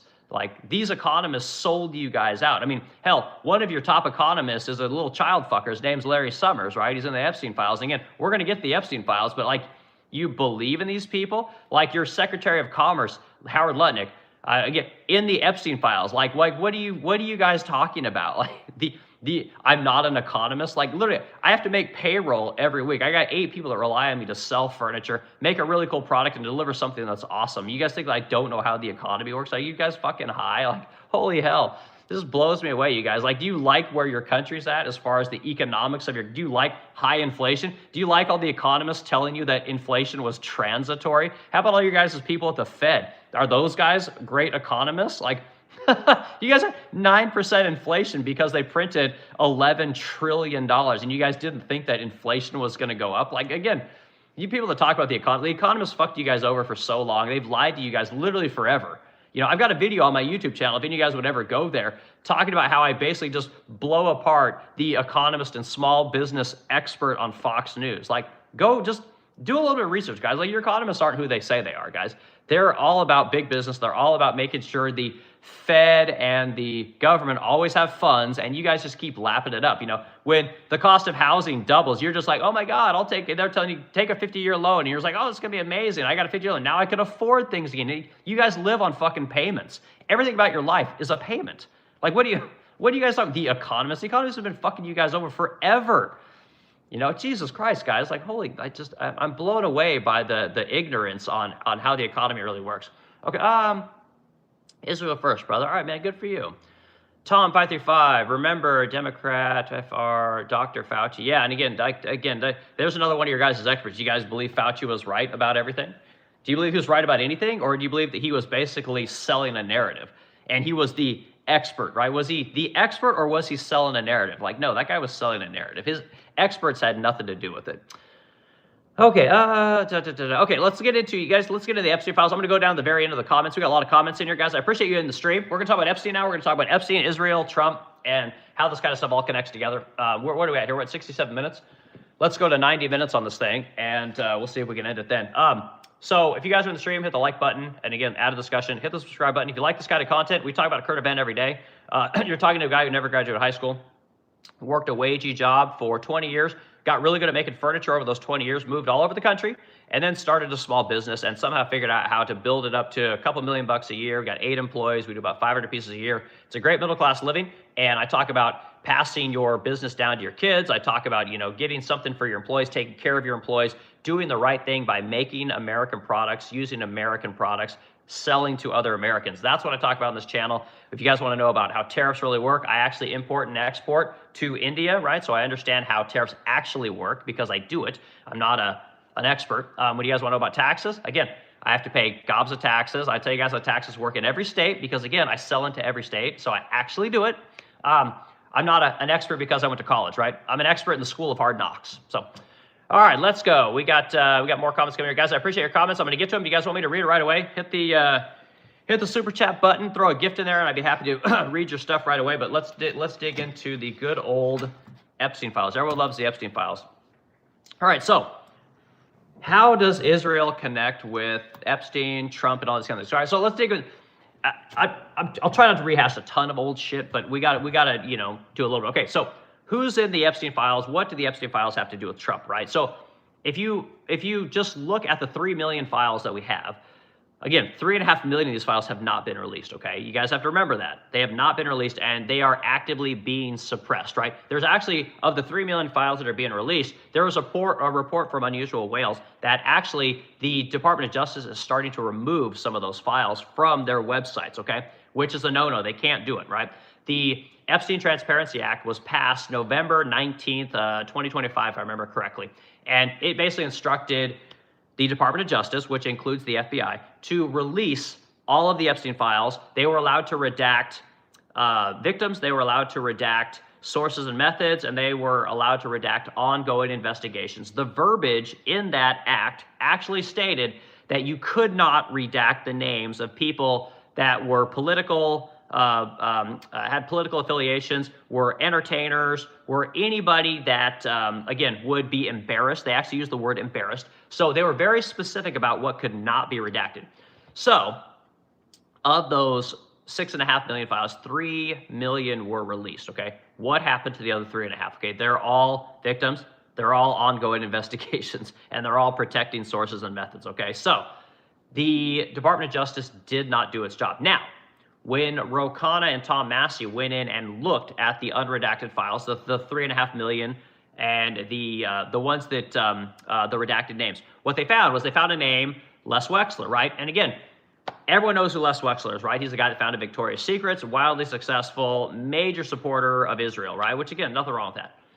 What he did was that he essentially gave all of his money, or power of attorney over all of his money, to Jeffrey Epstein for some odd reason, okay? Again, Jeffrey Epstein, not a smart, intelligent person. For whatever reason, he's got a lot of influence, he's heavily connected, but again, not intelligent guy. Now, Les Wexler also gave Jeffrey Epstein a $24 million apartment in New York, right? One of the most expensive apartments in New York. Why would you do that? It's kind of odd, okay? Now, when Ro Khanna and Thomas Massey went in and looked at these files, right, what they found was they found Les Wexler's name. Well, when they questioned Pam Bondi before the House Oversight Committee, why this was a redacted name, because again, it didn't fit the criteria for who could be redacted. She said that, oh my God, we unredacted that name in 45 minutes after you told us, all right? But that's not what the problem was, right? So the problem with the redaction of that name and why this conspiracy is, I think it's going to blow up, and in part why we're doing this war, is it was the context for that name being redacted was he was named as a co-conspirator, right? So apparently there were no other co-conspirators, right? You remember when they sent Epstein to jail the last time, right? He was essentially the only person. Him and Ghislaine Maxwell were the only people that were in this investigation, okay? Now, when they identified Les Wexler as a co-conspirator in its redacted form, what they did is the director of the FBI, Kash Patel, essentially testified before Congress that it was Ghislaine Maxwell and Jeffrey Epstein, and there were no co-conspirators. All right. So essentially, Kash Patel potentially perjured himself. Now, the question is did Kash Patel perjure himself? Was Pam Bondi lying, right? Was Ro Khanna and Thomas Massey lying? Again, because we haven't seen these documents, right? So I don't know if who's lying, but clearly somebody is not telling the truth in this triangle of information, okay? Kash Patel said there's no co-conspirators. Thomas Massey, Ro Khanna found that Les Wexler's name was redacted as a co-conspirator. The Department of Justice, Pam Bondi, then unredacted that name and claimed like, oh my God, like Les Wexler's in there 4,000 times, who gives a shit? But she didn't acknowledge the fact that it was specifically redacted because it named him as a co-conspirator. Now, why does that matter, right? What's the big deal there? So the big deal is that, again, the story was that there's no co-conspirators, right? It's just this one, you know, amazingly smart, intelligent guy who dropped out of college and was like a fucking teacher or something like that, has has billions of dollars to his name. And again, if he's the only co-conspirator, right? Okay, well, where's this Les Wexler guy? Okay, now he is a co-conspirator. Okay, now if he is a co-conspirator, who else is a co-conspirator, right? Because if one name's been redacted, I'll bet another couple of names have been redacted. And who are those people? Okay, so there's this guy named Leon Black, right? So he's the the head of the Apollo group, right? He gave Jeffrey Epstein $150 million for financial services, right? And so people questioned him, like, what the fuck are you doing paying all this money? Well, they ended up booting him out of there, right? So apparently this guy is named in the Epstein files a ton as well. Again, wildly successful, head of finance. Again, Les Wexler, head of fashion. You have these people that are, again, the top of industries, okay? We start piecing all these people together, and what we're realizing is that Jeffrey Epstein is connected to a lot of people that are big supporters of the state of Israel and are also captains of industry, okay? Now, we got to keep going, right? Who else are these co-conspirators? There's actually a lot of them, right? Now, a lot of people want to throw Trump in there, okay? Here's the thing about Trump. What people, I don't think, understand about Trump is that Trump kicked this guy out of Mar-a-Lago and talked a lot of shit on him in 2007. Okay, why is that date important? That date is really important because Jeffrey Epstein was convicted of child trafficking, okay? This is why we call this guy a fucking pedophile. This guy's a dirty piece of shit, right? That date is very significant because it affects everybody that dealt with him afterwards, okay? And there's a lot of people, all right? Now, who are those people? The most notable people, all right, are going to be Howard Lutnick is the guy that we start with, okay? And then we're going to get into the Pritzkers. I'm going to talk to you guys. I've done live streams on all this stuff. I became inundated with this topic because I think that ultimately what this boils down to, guys, is we have a massive honeypot blackmail operation that runs at the highest level and specifically targets men, because if there's one thing men love more than money and power, it's women, right? Again, we're biologically designed to be susceptible to women, right? And there's no getting around that. So we have this guy, Donald Trump, you know, basically excommunicates Jeffrey Epstein. Jeffrey Epstein is then convicted of being a child sex trafficker. Okay, now let's get to Howard Lutnick. Howard Lutnick is the Secretary of Commerce, right? He's one of the top guys in Trump's orbit. Howard Lutnick was recorded on video, and I forget what show it was. It wasn't like some random thing. It was like a show, a television show, where he was asked about Jeffrey Epstein. And he did this. This was prior to 2008, okay? He literally said that, oh my God, I've never, I said that incorrectly. He had this conversation after Jeffrey Epstein was a child sex trafficker, okay? Piece of shit. He then had this conversation on tape where he stated that, you know, we knew this guy was evil, he's a demon, blah, blah, blah. We wanted nothing to do. We would never talk to him again. Well, once the Epstein files dropped, the information in those files reveals that Howard Lutnick actually had talked to Epstein many times. He actually lived right next to Epstein. He actually started businesses with Epstein. So the question is that were you lying then or are you lying now? Okay. Now, if Trump will allow a person like that, again, Trump kicked this guy out. He understood that this guy was a fucking piece of shit.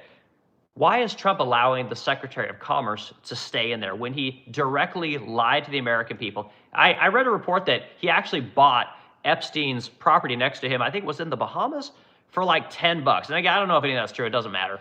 Point is that this guy was hanging out with Epstein, doing business with Epstein after he was a child sex trafficker, meaning this guy didn't give a shit. All he cared about was making money. And again, Trump surrounds himself with yet another one of these fucking degenerate people, okay? So Trump has Howard Lutnick, Secretary of Commerce, clearly lied. Trump doesn't care. Clearly was in business with one of the most disgusting people that I think this country is ever going to. I mean, this guy is going to make Jeffrey Dahmer probably look like Mother Teresa after it's all said and done. Some of the shit that you read in these files, I don't believe it, a lot of it, but it's disgusting, okay? So we got Howard Lutnick. We got Kash Patel, clearly perjured himself, in my opinion, when he said that there were no co-conspirators, and Ro Khanna and Thomas Massey found Les Wexler's name redacted in the context of co-conspirator investigations, okay? So that's the director of the FBI. This guy's cooked. He is clearly involved in the Epstein files. Pam Bondi, okay? Do you guys remember when Pam Bondi gave all of those binders to all the cuck influencers on X, right? So people like DC Drano, and I want to say, wasn't Laura Loomer in there? I forget who else was in there, but again, that Laura Loomer, oh my God, that woman's disgusting. But anyway, Pam Bondi gave those books and said that she had all the files on her desk.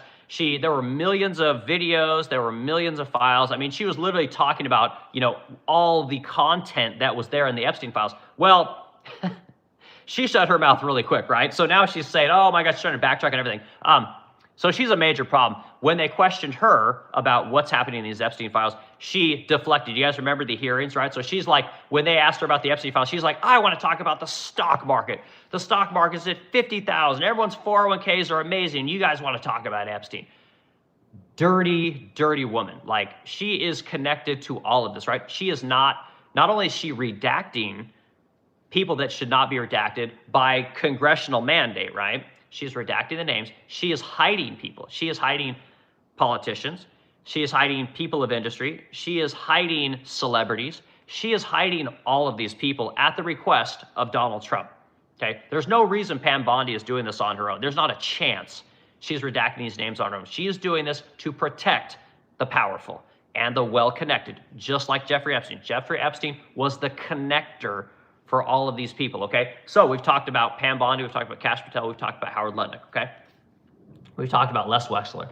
Les Wexler is literally the benefactor for Jeffrey Epstein, okay? Now, keep going. Here we go. You have people like Bill Gates, all right? Bill Gates, and I'm going to throw Bill Clinton in there with him, okay? Bill Gates and Hillary, and Bill Gates and Bill Clinton, two Bills, the Bills. These guys were.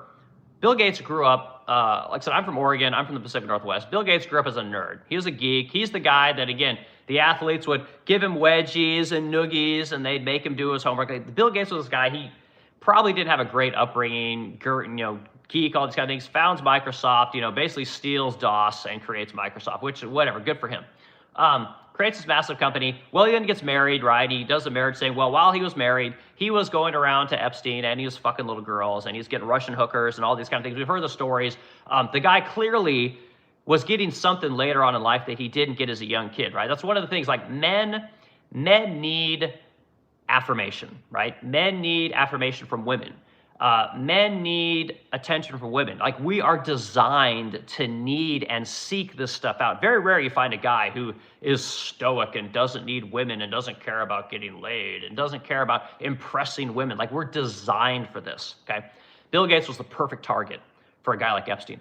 Wildly successful, as nerdy out as they get. Obviously did not get into pussy when he was younger. Marries what's her face? God, I also want to say Melania, like Mackenzie, Miranda. They're all, you guys notice like all these names are the same. Melody, they all have M's. Like Bezos' wife was an M. Gates' wife is an M. Trump's wife's name is an M. Like, women love these M names. Anyway, clearly something was going on there. She knew what was going on, and she knew that her husband was going to Epstein. She knew that her husband was doing this debaucherous shit, and she didn't care, right? But at some point, obviously it started bugging her. They got a divorce. God, I cannot remember her name. Anyway, she got a massive payout when she divorced Bill Gates, right? She got, what was it, like $30 billion, $40 billion, something like that. Just massive payout, basically to shut the fuck up. So that's good. Clinton, same thing. Hillary knew exactly what Clinton was doing. These guys have, a lot of these people, they have public relationships and then they've got private relationships. These people were doing this debaucherous shit. Hillary Clinton says she has no idea. She never met this guy, even though Ghislaine Maxwell was at her daughter's wedding, okay? So clearly there's a connection there. Like, Hillary Clinton and Ghislaine Maxwell knew each other, right? And a lot of people say, oh, well, she was just a plus one. Like, somebody just brought her. Like, no. You don't get to go to the president's wife's daughter's wedding without being vetted. They knew exactly who Ghislaine Maxwell was. So this idea that Hillary Clinton doesn't know anything, she's full of shit. Bill Clinton was clearly over there fucking little girls and getting his jollies off, getting his rocks off, whatever he wanted to do. And again, his wife was okay with it. And when you have a situation like that, guess what? It emboldens the man. It emboldens the husband, right? I'm good. I can go do whatever I want. My wife doesn't care. We got a public relationship. We got a private relationship. Okay, so you got this guy. He's in there, okay? So we've got Howard Lutnick. We've got Pam Bondi. We've got Kash Patel. We've got Bill Gates. We've got Bill Clinton, okay? Now, let's go into other titans of industry, okay? Tom Pritzker, right? Everyone knows that dirty fucking piece of shit, Governor J.B. Pritzker, right? In my home state of Illinois, I can say that I detest this man. He is the sorriest excuse for a governor I've ever seen. He makes Gavin Newsom look like, I don't know, Ronald Reagan, okay? He's terrible. You know he's got a cousin, right? You guys know that J.B. Pritzker got this cousin. His name's Tom, right? Everyone likes a Tom. Everyone knows a Tom, right? So Tom just happens to be the CEO of Hyatt Corporation, right? Like, again, Pritzker, Hyatt, Pritzker, okay?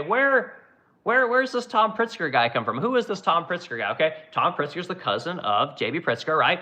Tom and JB are heirs to the Hyatt fortune, right? So Hyatt was actually founded in Los Angeles, California, right? They started a hotel out there back in the 30s or the 50s, I forget which. They franchised this model. They sold them all over the place. And again, everyone got fat and rich. This is, I think it's a third generation of wealth at this point, you know? So Tom Pritzker, head of Hyatt Corporation, was sending a lot of emails to Epstein, right? Hooking up with Epstein's situation, like, again, getting into little girls, right? We all know the famous email of like, hey, I'm over here in Afghanistan letting the boys be boys. And you got to wonder, well, that's kind of odd. Why are you sending Epstein emails about you being in Afghanistan, right? And this would have been during whatever, 2004, 2005, conflict zone, okay? Why the fuck is the head of Hyatt Corporation going to a war zone but telling Jeffrey Epstein about it? It's a weird kind of situation, you know? And if you look at the context of that email, it could be interpreted many ways. One of the things that was happening over there in Iraq, or in Afghanistan at that time, is one of the things they would do over there. And again, just Google what some of the local customs are over there, right? So it wasn't uncommon for little boys to dance in front of other men, and these other men would basically sodomize them, right? This is a situation where, like, oh, they go pick a boy, and that little boy then becomes a sex toy for guys, right? We would never think this is normal in America, but in other cultures, this is a thing. So the speculation is that this is the thing that Tom was going over there doing. He's basically sodomizing little boys or doing whatever, disgusting stuff, right? That's where the Tom connection comes in with Epstein, okay? So there's your large, whatever, titan of industry. Excuse me. Titan of industry, if you want. So you got all these people in the Epstein files. They're all kind of around Trump. You know, is it a coincidence that Tom is the head of Hyatt Corporation? Well, doesn't the president have something to do with hotels as well? Isn't he kind of a hotel guy? Could these guys have possibly known each other, or is this there's just no way that Donald Trump knew anything about Tom Pritzker? Okay, even though they're both in the same industry. Now, let's keep going. Okay, this is gonna now I'm really going into conspiracy. Okay, so everyone knows Donald Trump, right? He's got Trump hotels, which are fucking awesome, by the way. If you can stay at a Trump hotel, do it. Donald Trump starts being on television, right? He's into The Apprentice. That's like his thing, and it's massive ratings. It's the greatest show ever, high quality. Everyone wants to be on this show. I'm the master of the universe. All this kind of things. Well, in 2014, right? I believe it's 2014, if I remember correctly.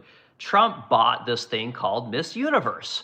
Well, Miss Universe is also owns something called Miss Teen USA, right? And so if you grew up when I grew up, like the idea of being a supermodel, like Victoria's Secret Angels, all this kind of shit, like Miranda Kerr, Giselle Bundchen, like chicks, trust me, chicks want to be models. So he buys this thing, and there's lots of creepy videos of Trump being around little girls and around these young aspiring models and the aspiring, celebrities and beautiful people, right? The Beautiful Club. He buys this thing, and it's kind of creepy. Like, what the fuck is an old man doing buying this kind of a thing? Again, Trump loves young girls. He loves young women. He loves beauty. He loves all things that are high quality. He's this way, right? So kind of odd that he bought this thing because, and here you go, here's the connection, guys, because Les Wexler also is in fashion, right? Is around lots of beautiful girls, has access to lots of people that want to be in this beautiful club, want to be Miss Universe, want to be Miss USA, want to be Miss Teen USA, want to be a Victoria's Secret model, okay? One of the guys that is also named in the Epstein files is a guy named Jean Brunel, right? Again, died in prison. Who else died in prison, guys? He was one of the photographers and the talent scouts for Les Wexler, right? So he's the guy going around scoping out little girls to be models, right? Scoping out little girls. Oh, you're going to be the next, whatever, Nicole Kidman. You're going to be the next, Miranda Kerr. You're going to be the next Angel. And it was reported that, and again, this guy was convicted of raping women, So again, Trump has been, whether you like it or not, has been convicted of rape, right? And I don't believe that any of those charges are real. I think that was all trumped up bullshit. But at the same time, convicted of the same thing, in the same orbit, right? If you guys look at Brett Ratner, right? Look up Brett Ratner, massive producer in Hollywood. Again, in the Epstein files, again, massive availability of young girls that want to be aspiring people, okay? A lot of these people are in the fashion and the industries where women want to be in order to become successful, okay? There's one other guy, and his name escapes me off the top of my head. He was a photographer for Calvin Klein. He was also convicted of sex crimes and rape. And he's one of these people that, again, looking for little girls, also in the Epstein files a ton, right? So I hope I'm kind of painting a picture for you guys of the kind of people that are in these Epstein files and kind of what's going on, at least here in America, okay? Now, if you guys also want to know about the Canadian Epstein, there's a guy who is the equivalent, also in fashion, not linked to Epstein in any way, right? But exact same kind of situation. Google the Epstein of Canada, and I forget his name off the top of my head. Okay, so now, how does Israel play into all this? Where does Israel come from? Okay, most of the people that are in these files have direct connections to either the Israeli government or the IDF. And Les Wexler, massive donor to IDF. Okay, Donald Trump, again, son-in-law, Jared Kushner, massive Zionist. Crazy close relations with Benjamin Netanyahu. Howard Lutnick. Need I say more? Les Wexler, like to say, need I say more? A lot of these people have a very specific kind of background, right? And so it's not a stretch. And again, we know that Jeffrey Epstein is linked to Mossad. We already know that. And we also know that the CIA, which operates outside of America, is also linked to Mossad, right? These guys have a great working connection. And the FBI, for whatever reason, doesn't seem to want to investigate any of these people. Like, all the smoke and there's no fire, okay? So we know that Epstein is linked to Mossad. We know that the CIA and Mossad work together a lot. All these people are operating. Again, Tom Pritzker could not go over to Afghanistan by himself. There's no fucking way that guy is going over there. You have to have a connection to the military, which he literally mentioned David Petraeus as who he was going to go see. But you have to have a CIA connection in order to get over to these places in these war zones. Like, I just don't buy that, especially as a normie business owner in America, you can just go over to these places. So how come CIA never found any of this information about any of these people, okay? You guys don't have access to any of the CIA's information. Kind of odd, right? If you look at the Epstein Transparency Act passed in November of last year, it only stipulates the FBI. Right? So the Department of Justice files, all their investigations, and the Federal Bureau of Investigation. These are the only files that were released.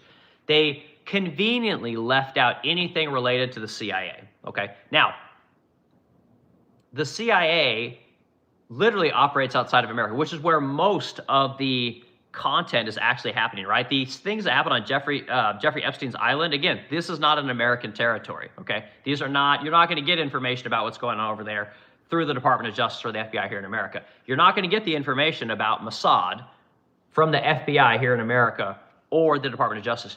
You have got to get to the CIA, okay? It's just got to happen. Like, I don't know when they're going to get to the CIA, but I believe Nancy Mace, or no, I take it back. It was Thomas Massie was pushing to have another Transparency Act passed that would then bring in the CIA files. But you've got all these people, right? You've got all this connection with this foreign country, all this connection with entertainment and fashion, right? And then a direct correlation to Jeffrey Epstein. You got the Department of Justice redacting tons of names, which we've only seen a couple of them at this point, of people that were literally not supposed to be redacted, and Congress put it in place. Congress, if you guys noticed, hasn't pushed back on anything the Department of Justice has not revealed. Congress has not pushed back on the clear violations of the Epstein Transparency Act. They've done nothing because Congress doesn't want to know. Congress is, again, I don't know if Congress is in on it, but if you factor in the whole AIPAC thing that I was talking about earlier in the stream, AIPAC donates to 92 or 94% of all politicians in Congress and are the largest donors. So anything is in Israel's interest, these guys probably aren't going to vote against. And what was in Israel's interest was having Jeffrey Epstein as a connector, okay?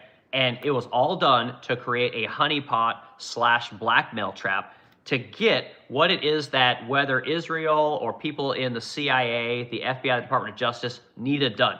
Jeffrey Epstein was the person that was the connector for all of it. And this is why you guys aren't getting these files. This is why Israel is getting everything that it wants. Again, Israel doesn't provide jack shit to us. We don't send much to Israel except weapons and tax dollars, right? Your tax dollars, right? Israel has free healthcare. Israel has free education, loves abortion over there, has tons of rights that you guys don't have here in America, and access to things you guys don't have here in America. And again, nobody's asking why. Congress isn't asking why. Your president's not asking why. We're sending our entire Navy over to the Middle East. We're sending $1 billion a day to the Middle East. We are threatening trillions of dollars coming in from places like Qatar, Saudi Arabia, the United Arab Emirates. And for what? Because Israel has Trump controlled by way of Epstein. I could be way out there. I literally believe this. And if it's not Trump, it's the people in his orbit, right? Everybody's connected. I've told you guys, like, how many streams I've done at this point, that it's an operation where if one person goes, everybody goes. Therefore, nobody goes if nobody speaks, right? So no one's saying nothing. No one is going to say anything. And again, when the information should come out, it doesn't come out. The Department of Justice hides it. They hide behind, the FBI hides it. They hide behind sources and methods. They hide behind ongoing investigations. They won't get the CIA to drop all their documents. And even if they did, who the fuck's going to enforce it? Again, we got 3 million of 6.5 million files on Epstein. No one in Congress is saying, hey, motherfuckers, we told you to get this shit out in a month. You guys still haven't put everything out. It's been 6 months, right? And again, where's the videos? I mean, there were just reports of how Mossad had Jeffrey Epstein's apartment in New York that was given to him by Les Wexler wired up for video. Where the fuck's all that video? Where is it? Like, and again, you know that there was lots of video out on Epstein's island and in Epstein's ranch in New Mexico. Where the fuck's the video? You tell me, again, Pam Bondi said she's got tons of video to go through and it's disgusting, right? You tell me all that video is just victims and little girls. I bet there's all kinds of video that links lots of people together. And again, you guys aren't going to see any of it. Congress is not asking for it. Nobody is saying, you know, we have a responsibility to the citizens of America to put these files out because, again, we congressionally mandated, the president signed it, yada, yada, yada. It's not happening, guys. And I think the whole reason we're doing this Middle East thing and sacrificing, again, trillions of dollars coming into America is because of the state of Israel. We're sending our troops, our Navy, to the Middle East because no one wants to find out that Trump is literally he's a man, you know, but he's a complete piece of shit and a fucking degenerate. And the reason he's not getting rid of Pam Bondi, the reason he's not getting rid of Kash Patel, the reason he's not getting rid of Howard Lutnick is because, again, you can't rat on anybody. Nobody's going down for anything Epstein related, okay? Again, Hayek got rid of Tom Pritzker, which is good. If you guys go look in the United Kingdom, was it Paul was it Medelson? I forget his name. He's gone. You've got other people in Parliament over there that are gone. Again, I don't follow the UK that much, so I don't have all their names memorized. But a lot of people over there are gone, and they're leaving, and they're being charged over there. Nothing is happening here in America. But, again, jobs reports looking like shit. Interest rates are still super high. Inflation's still super high. Tariffs are again, I'm getting a refund as a business owner. You guys paid for all the tariffs. Okay, you're getting fucked. Housing's still unaffordable. Again, military, it seems to go over to the Middle East for some fucking reason. We can't figure out why. It all goes back to Israel and Epstein, guys. Like, it's total conspiracy. I went on about this topic now for probably 20 minutes. So let's go through comments. So you guys let me know what you think. Where am I off? Where am I right? I mean, there's no way you guys agree with me on this thing, but this is how I kind of see it. Okay, so we're gonna go back through. Holy shit, we got a lot of. Let's go to. That's good. Let's go through the comments. Okay, America making safe for Donald Trump. Well, let's see if we got any Epstein related stuff in here. My extremely long diatribe here. Okay, we're gonna start with. Let's go to. This must be elite WAD, I guess. I guess that's what you're trying to say. I thought some legal things have been brought up where he couldn't have kicked him out.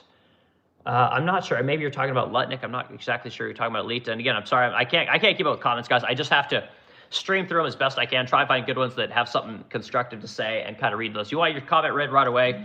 Do super chat, throw a gift in there, and I will try to get to you guys. So, all right, John Manskin here, or excuse me, Josh Manskin here, 5896, always saying good things. 90% of the things you are saying aren't controversial, yet you are inadvertently rage bait numerous trolls in this chat. Keep it up. I know. Josh, I'm getting good at this, man. Like I said, I'm trying to. I'm trying to get better at getting the engagement up and getting people involved and getting the convo. If you guys are in the stream, you like this kind of content, hit the like button, add the discussion, hit the subscribe button. Again, I try to get most of my streams up to like 30, 50 likes. Just kind of depends on how long we go. We're at 100 minutes now. So hit the like button. Let's get this thing up to, I'd like to get to 30 likes before, I said I'd do 90 minutes. I'm at 100, maybe we'll get to 120, but I got to go feed my birds. You guys know I got a shit ton of bird houses out here. My wife loves birds. So I gotta feed the damn birds every morning. I bring the bird feeders in at night, and you know, whatever. Blue jays are beautiful. Cardinals are beautiful. Like, we like all of our finches, and we got sparrows and woodpeckers and all kinds of fun stuff. So you guys like birds, hit the like button. Okay, Josh Lopez. Okay, just blah blah. Okay, get to your point. Okay, again, I just spewed a shit ton of facts, family errors. I don't know if they even had a point. Okay, it was literally a little non-memorable podcast. Okay, well, thank you very much there, Elite. I appreciate it. Okay, Elite. Okay, get to your point. Let's go grab her Hot Pocket, bro. He's ready. Okay, thanks, dude. All right, both sides are fucked up. Yeah, ultimate relaxation. I don't disagree with you, man. Okay, Josh Lopez. Nah, I'm right. Making America safer. Donald Trump. Again, I don't know he's making America safer. Like I said, things were kind of moving in the right direction for a while, but I don't know. Again, how do you make America safer starting a war? Are you one of these people? Who's this? Let me make sure I get your name right. Making America safer. This is JJJJJ43GV. So are you one of these people that thinks that like when you go out to get your mail, like Iran's out there? Like, are you worried that like when do you carry a gun when you're driving to the grocery store because you're worried about Hezbollah popping out and robbing you? Like, what do you mean making America safer? Like, what is you afraid the Houthis are going to come kick in your door? Like, who is it that you're afraid of, you know? Making America safer? Like, I don't know, man.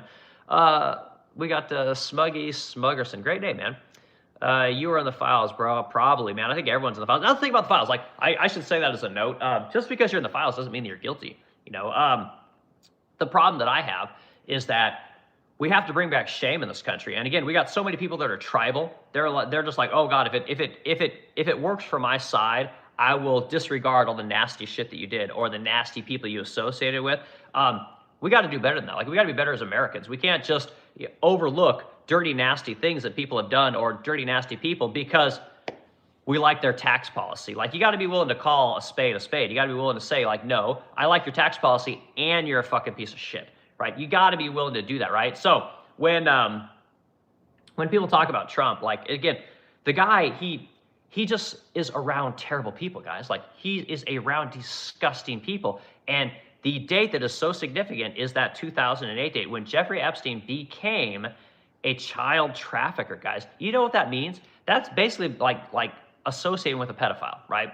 That's what you're basically doing. And when you're willing to say, like, oh no, he was just doing business with a pedophile. Again, what are you doing? Like, where's your fucking morals? Where is your character? You know, like, oh no, he hires the best people. Like, again, you know, all these people are associated with pedophile, and they're just like, whatever. Like, I like his policy. Like, I like that he supports Israel, even though he's a pedophile. Like, come on, like, you got to be consistent. You know, this is one of the things I think people really don't do very well. Okay, problem is he won't hear you. Okay, again, Josh starting more gifts. Josh Mask, I appreciate it, dude. Josh has been following me for a while. Again, super helpful. Again, I appreciate people that are in these streams that come back and argue with me, agree with me, disagree with me, whatever. You know, add to the conversation and encourage more people to hit the like button, to subscribe, and we keep this cast going. Again, I've been doing this for a little bit over a month. Got wild response to it. People seem to like it, you know, which is why I do it. So. All right, I wish it had a hot box. Okay, Josh, again, your comments. I don't know, man. Okay, Manska's agreeing with Elite there. Ultra relaxation. Billy was in the files. Again, Billy, what are you talking about? Billy Bush? I don't know what Billy or Bill Clinton. Again, no one disputes that.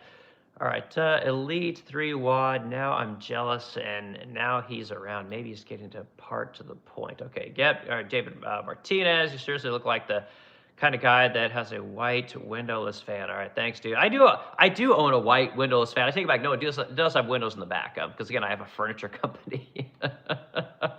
But you know, I get what you're saying. Melinda, that was her name. God, too many damn M's. Melinda Gates, right? And then you got Mackenzie Bezos, and you got Melania Trump, and yeah, just too many damn M names to remember all of them. Okay, Gates' wife needed more. Again, I don't know. Why are you so small? Rich stacking bills while soldiers stack bodies, man. JS, I couldn't agree more. And again, I don't think I think Trump is probably right when it comes to these conflicts. I think that America can go into a lot of these countries and depose their leaders and can potentially make things better. The problem is that there's no history of it. You know, so when they say, oh, this is going to be a forever war, we're just going to go in there and get out and it's going to be great. Okay, well, what happened to Syria, right? What happened to Iraq? What happened to Afghanistan? What happened to Sudan? What happened to Somalia, right? What happened to any of these fucking places that we've gone? Have any of them gotten better? Because I don't think that they have. You know, and if I'm wrong, like let me know. But again, are you guys so fucking naive that you think Trump's going to go into Iran and make it better? If there was a history of this working, I'd buy it, you know? Like, you could, like this sounds terrible, but like, if we look at the history of like Japan, like we nuked Japan and now Japan's one of our friends. They're the third wealthiest economy in the world. Like, if we're using history and prior actions as an indicator of where we should go, well, then technically we should just nuke Iran a couple of times and then Iran will turn into a democracy and everything will get better. You know, like if we look at the history of the Middle East, guys, nothing gets better over there because those people don't want what we're selling, guys. And this is the other thing, like, as Americans, and again, I'm married to an immigrant, like, we tend to think that we know best and everyone wants to be just like us and everything's going to work out, and it doesn't work out that way. There's a lot of people that don't want to be like Americans, guys. Like, if you've ever been around devoutly religious people, like, they don't give a fuck about your Lamborghini and your, you know, 8-figure bank account. They can give a shit.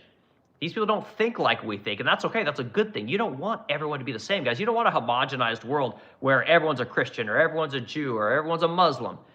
You know, you don't want that, you know. But again, when a country wants to operate a certain way, and you can say, oh, we hate authoritarians and we hate dictators. Like, well, we sure as shit don't mind when it's Saudi Arabia and they're giving us oil, because it's the same fucking thing, guys. I hate to tell you this. Like when we go to places like Abu Dhabi, like, trust me, same fucking thing in Abu Dhabi is in Iran, except that Abu Dhabi has a relationship with us, gives us money, and we get oil. Like, these are the same places, guys. You know, when we say we hate communism and we hate socialism and, oh my God, it's the worst thing ever. Well, all your guys' shit comes from communist and socialist countries. You guys got no fucking problems with that. Like, again, the hypocrisy in this country is just wildly insane. And everyone justifies what they like, and they'll justify anything if it suits their narrative. But again, you start pointing out like, hey, this is kind of insane what you guys are doing here. You're like, oh, no, but he's my guy. I don't care. No, it's America first. It's democracy. It's capitalism. It's whatever, you know. It's not, guys. It's always money. Like, everything just comes down to money, and that's how it works here in America, which is fine. I got no problems with it. Just be honest about it. Okay, Falcon fan 6930 and concern for another man's attention. All right, not sure what's going on there, Falcon. Bald, small, whiny males. Okay, and again, I love the people that come in here and they just, like, you like just spend your time watching me and then put in some goofball comment. Like, are you the people that come in here for like 10 seconds and just say something then leave? Like, that's a weird way to go through life. Then you guys do you do this on like multiple streams? You just like go from stream to stream to stream and talk shit about who's ever on there. Like, again, when you go onto the hot chicks in yoga pants that are, you know, doing exercises in front of you, so you look at their camel toe, do you guys say the same thing? Like, what is this? Is this what you guys do? It's a very interesting group of people on here. Okay, let's see, Matthew Newberry, 9843, the lampshade looks like a hat. I know, right, here we go. Is that good? Something like that? There we go. Yeah, see it? It's amazing. Like, talk about playing it up for the camera, right? We go from Epstein to Eric looking like, look at that. Now I'm not bald anymore. I got a hat on, you know? Anyway, sorry. Just having fun. Okay, can someone explain, how does someone explain Stephen Hawking? Like, what the fuck did he do? Can he physically do any of that? Man, anything's possible these days. I don't, if that guy was able to do what you're thinking he was able to do, man, I don't know, man, good for him. Like, when you're in that kind of a situation, like, maybe he just looks, maybe he just like to watch, you know? Samuel Edwards, E4Z, Illinois has never had a good governor. I know, man, Illinois is just rocked with, you know, it was a Rod Blagojevich, I think is the guy's name, man. He was a crook, and Pritzker's not a crook. The problem with J.B. Pritzker is, if you guys don't know that, I did a cast like a month ago about J.B. Pritzker. J.B. Pritzker, like, yeah, he inherited $1 billion essentially from the Hyatt family, which fine, whatever. Like, your family did good, no shade on you. He then started a investment company, right? Private equity. And this is where everything goes wrong. Because again, as a small business owner who likes to hire Americans and likes to actually make real products, what this guy did is he took his wealth, his inheritance, and he invested in companies, right? Who did J.B. Pritzker invest in? He invested in Spanx. You guys know what Spanx is? Spanx is the shapewear by the woman Sarah Blakely. She created it. Pritzker was one of her initial investors, right? So when she sold the company for $1 billion, he made bank, right? Pritzker also invested in a company called DoorDash, right? I think all you guys, you fucking people that use DoorDash and all these fucking retarded services where people, like literally poor people bring you shit to your house. Like what a, anyway, I don't want to go to, like fucking disgusting, guys. Like fucking disgusting, okay? He invested in that company, made bank, right? Then he runs for political office, right? He gets to become governor, and then he essentially, as a wealthy trust fund baby, private equity, MBA, right? This guy is an MBA. He's the prototypical scumbag. Then pits poor people against rich people, right? Which this is what politicians do, Hey, I'm going to tax the property owners to then pay the fucking teachers who are all unionized, right? Or I'm going to tax the citizens, shit tons of money in taxes for services to help the poor. Like the guy is such a fucking scumbag. We have the highest property taxes in the country now, higher than California, right? Like if I didn't live in the place that I live in, my beautiful home that I can't get in Missouri, there's no fucking river with bluffs to overlook the Mississippi, I would leave this state, but I can't, there's nothing like that in Missouri where I live. So I'm stuck here right at the moment, but I would leave the state. Like the guy doesn't give a fuck about the people. He doesn't care about the taxes. He doesn't care about, he's like, oh, well, we're just gonna have high minimum wages. We're gonna be pro-union. It's like, motherfucker, you got some of the highest gas taxes in the country, highest property taxes in the country, income tax actually isn't that bad, but sales tax, wildly high. And again, the guy, the Chicago Bears are leaving Chicago. This is what a shitty governor this guy is. I mean, part of Chicago, Cook County, is literally, they've been trying to leave the state of Illinois and be a part of Indiana. I mean, this guy is a scourge on the state. And this is a great state. I love this state. But Jesus Christ, man, this guy is a scumbag. And his cousin, complete scumbag, which there's no indication that J.B. Pritzker had anything to do with Epstein or that he is into the same shit that his cousin Tom is into, right? But not a good dude, guys. And again, these people that make their money in private equity, these people that are trust fund babies that then, call themselves great business owners and entrepreneurs and then go into politics, no entrepreneur or politician would act this fucking way. This guy's just a total scumbag. So, anyway, sorry. Can you guys get me going? Okay, Samuel Edwards. Again, guys, I think I got, we're going to go up to an hour 20. Get your comments in now. My phone's actually about to die. I didn't plug my phone in. Okay, the guy with okay, we're back in a Hot Pockets. All right, why is the war, okay, why is he in a war zone? Do you have any idea how much money it made through government contracting during college? Again, that's one of the reasons you go to war, right? You go to war to distract from what's going on at home, or you can go to war to fix your economy, right? A lot of people talk about, you guys want to know the history of the Great Depression and World War II.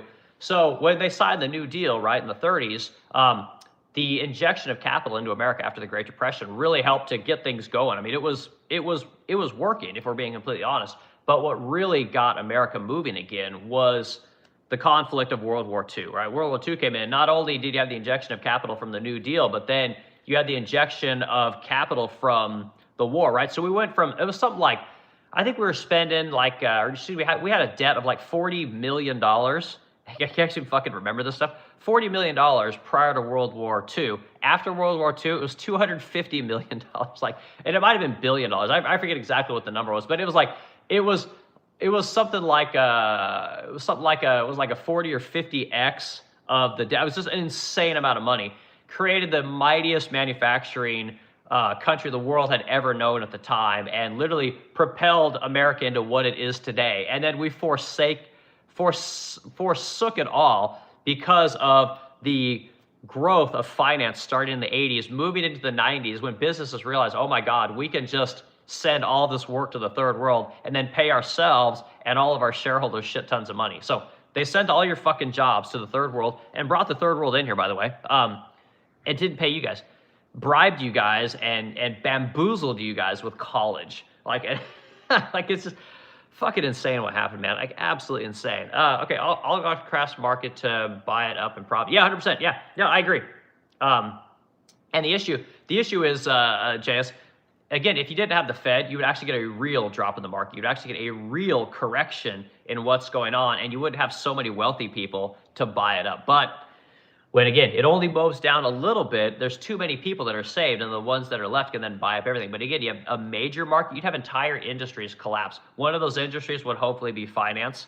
But as long as the Fed's around, finance will always be propped up. The finance guys that then later on go in and buy up shit, they can't go out of business because, again, when the Fed starts buying up assets, starts buying up treasuries, starts doing all this printing, the money goes to the banks first, and then it goes out to you, right? They get the money before everyone, right? This is why when wealthy people buy shit up, inflation isn't a thing. By the time the money gets to you guys, inflation starts to trickle up and your money is worth less. So it's terrible, guys, what how the system works. Okay, the moon rules.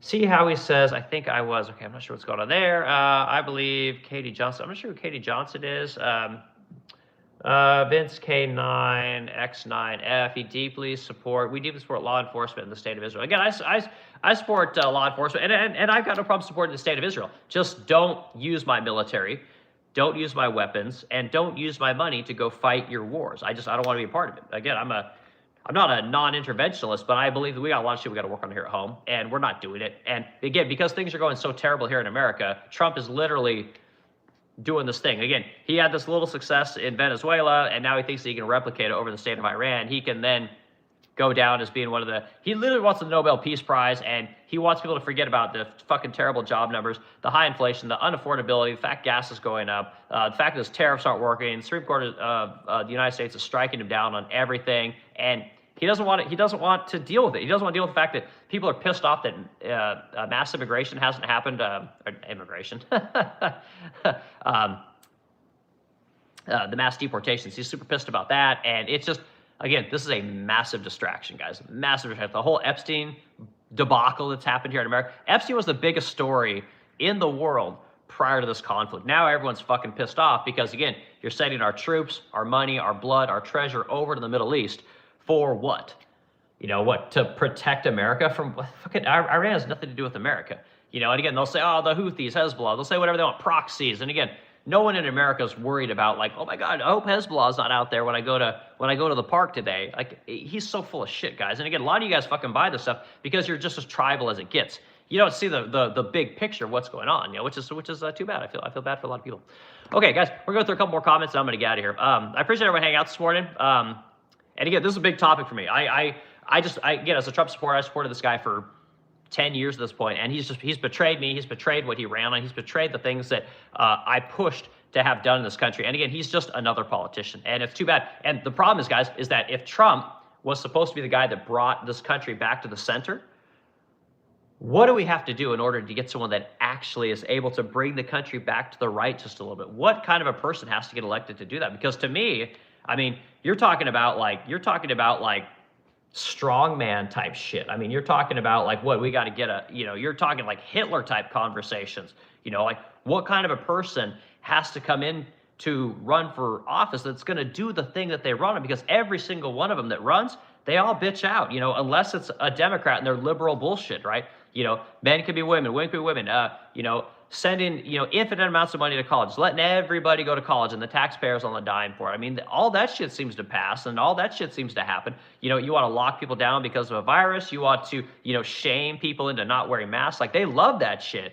That always seems to get into office, right? You want to spend trillions and trillions of dollars on infrastructure that doesn't have much to do with infrastructure. You want to spend trillions of dollars on Inflation Reduction Acts. Again, that just seems to go through with no problem. But those of us that want less money to be spent, that want less illegal immigrants in America, that want to pay less in taxes, that want to pay less for things like Section 8 and SNAP, and want to get more people working in America, that want businesses to teach the poor how to do some shit so they can become net taxpayers into the system, that never happens. You know, the people that don't want to send our tax dollars to Egypt, Turkey, Israel, that don't want anything to do with this kind of stuff, that want to create a strong homeland, again, we can't seem to make that thing happen, you know? So I'm terrified of what has to happen in order to get that kind of a person into America in order to make those things happen, you know? So I think that, like I said, I think we're in trouble, guys. Like, I just don't see it getting much better from that point. Oh, let's see your comment. We got, who's this Jew hater much? Yeah, again, yeah, this is Buzz. Thanks, BD. Again, the Jew hate stuff doesn't work, right? The racism stuff doesn't work anymore. The sexism, the misogyny, like none of that shit works anymore because you guys have just been saying this for so long. Like, again, this is from academia, guys. Academia are the people that proliferate the idea that climate's going to kill the world, that proliferate the idea that OSHA needs to, you know, basically regulate every company into death, that tells you that there's a bigot around every corner, that, you know, men hate women, that white people hate black people. I mean, you guys have perpetuated all this shit. You're the reasons that when corporate America makes all of us wagey workers have to go do sexual harassment training, even though there's no fucking women in our business, has to do implicit bias training. Even though there's no black people that work for us, we have to go do all this. We have to check all these boxes because all you academic fucks have just ruined this country with your bullshit. You're fucking racist around every corner. You're sexist around every corner. Women can't get ahead. Like, you guys are just, like, you're played out. We see what's going on here. And again, I always love pointing you people out because you're a dying breed of people. Like, you're an archaic thing. Like, we look at like VHS tapes. Like, we're just like, oh my God, remember when the bigots, the people crying bigotry all the time were a thing? Like, oh my God, it was so much fun. I love it. So people are fucking hilarious. So anyway, Josh, man, thanks for the thanks for the gift. Sons in another term, anti-Semitism died long ago. Tiny Hats and explained how disagreeing with them is anti-Semitic. Okay, again, son, you can't say Tiny Hat. Okay, that's racist or anti-Semitic. I'm sorry, it's anti-Semitic. You're a Jew hater, and we're gonna deplatform you. We're going to debank you. We're going to shut you down from society because we're so soft. Oh my God. You talk about black people. You talk about women. Oh my God, you're the worst person ever. We're going to, debank you. We're going to cancel you. We're going to make sure you get fired from your employer. Like, you people are so fucking weak. Like, we're just totally, society is done with you people, and I thought it was going to move farther to the right. I really did. Who's this? Josh Man set to 100 again. Josh Man, I appreciate it. I love all the gifts and I appreciate people that send that stuff in there. So, okay, we made it to 120 minutes. Special shout outs to Josh Manskin here all the time, Son in here all the time. Appreciate you guys hanging out, and we got a lot of great commenters in your day. And it's I appreciate you guys talking about this issue. There's a big problem with this war. I don't believe this war needs to happen. This is a war of choice. Not a war of necessity. We are going over there to protect a country that, again, no American's going to go to. No American really gives a shit about, to be quite honest. We don't do any trade with this country. This country has things that we don't have here in America, like healthcare, free education. We don't have any of that shit here. But again, they get it. They get $4 billion a year, right? And they're getting $1 billion a day for us to go over and knock out yet another country in the Middle East, okay? We go over to the Middle East, we support monarchies, right? Qatar, Saudi Arabia, United Arab Emirates. These aren't places that you guys would want to live, especially if you're women, okay? But again, we support them because they have oil, right? Israel has none of these things. Fucking none of it, okay? Again, why are we supporting this? Why are we being a part of this, okay? It's because Mossad, the Israeli intelligence agency, was partnered with Epstein, who was partnered with the Department of Justice, the FBI, and probably some people in our government to create a honeypot and blackmail operation to get presidents and anybody they want to do the shit that they want to do, because men are fucking weak. We're dumb. We have a lizard brain that goes back to caveman days, and we can't help but be entertained by women.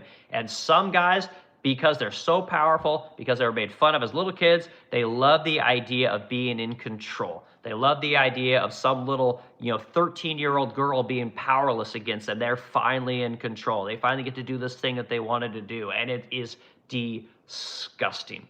The largest donator to AIPAC is the guy that founded OnlyFans, a disgusting scourge on this country. And again, AIPAC is the largest donator to most of the people in Congress, and therefore they will do what Israel wants to do. The reason Democrats aren't throwing a fit about what is happening in the Middle East right now is because they're all paid by Israel. The reason Republicans, because they're all war hawks and they're paid by the state of Israel. Okay, so again, you guys don't have to believe this kind of stuff. Go do the research. Go figure out who I'm talking about. Like, go see if anything I'm saying is incorrect. Because again, I speak fast. I speak about a lot of different things. And again, I get things wrong, but I try and be as honest and maybe not entertaining, but I try and give you guys the facts and give you some good information about what is really happening in the world at a very fast pace, apparently. So, guys, you guys have a great weekend. I'm doing a stream about what's in the shop. So you guys want to see the pretty furniture in our shop. You guys want to see the metal. I'm putting together the most beautiful desk in the world, if you guys want to see that. And there's lots of cool things to show you guys. So I hope you guys have a good weekend, and we'll do this again tomorrow. I don't know what the hell we're going to talk about, but maybe I'll do something a little bit later. Maybe I'll stay home. Maybe I won't go to work. And maybe we could do a little bit of a later cast. So I appreciate you guys doing this stuff for me. And yeah, Son. All right, Son, you got last comment. What do you got, dude? Yes. Bank. Yes, Bank. So explain why you said it. You just say shit. Be genuine and say that you got it. Okay, yeah. Again, people love to be on here, son. They just love to, like, so I think they like to see their name. They like to see if they can get me to react to something that's kind of ridiculous. And again, I chase some people, other things I don't. What I'm learning, guys, is that the more I do these casts, the more popular they become. I can't go through all the comments. YouTube hates this content, so I know they don't push it out to that many people. They hate anything that's not good for advertisers. They hate it when you talk about politics. They hate it when you talk about controversial issues. They hate when you use profanity. They hate when you, again, do anything that's unpalatable for the massive amount of advertisers. They literally give you documents on how to act in your live streams so that your content is more palatable. And those of you guys that want that kind of stuff, like, go someplace else. I don't do that. I talk like a real person. I talk like a guy that never graduated high school and actually works around men, doing dirty shit, doing nasty shit, and operates in the world. So if you guys want to support this channel, again, you can do super chats, super likes.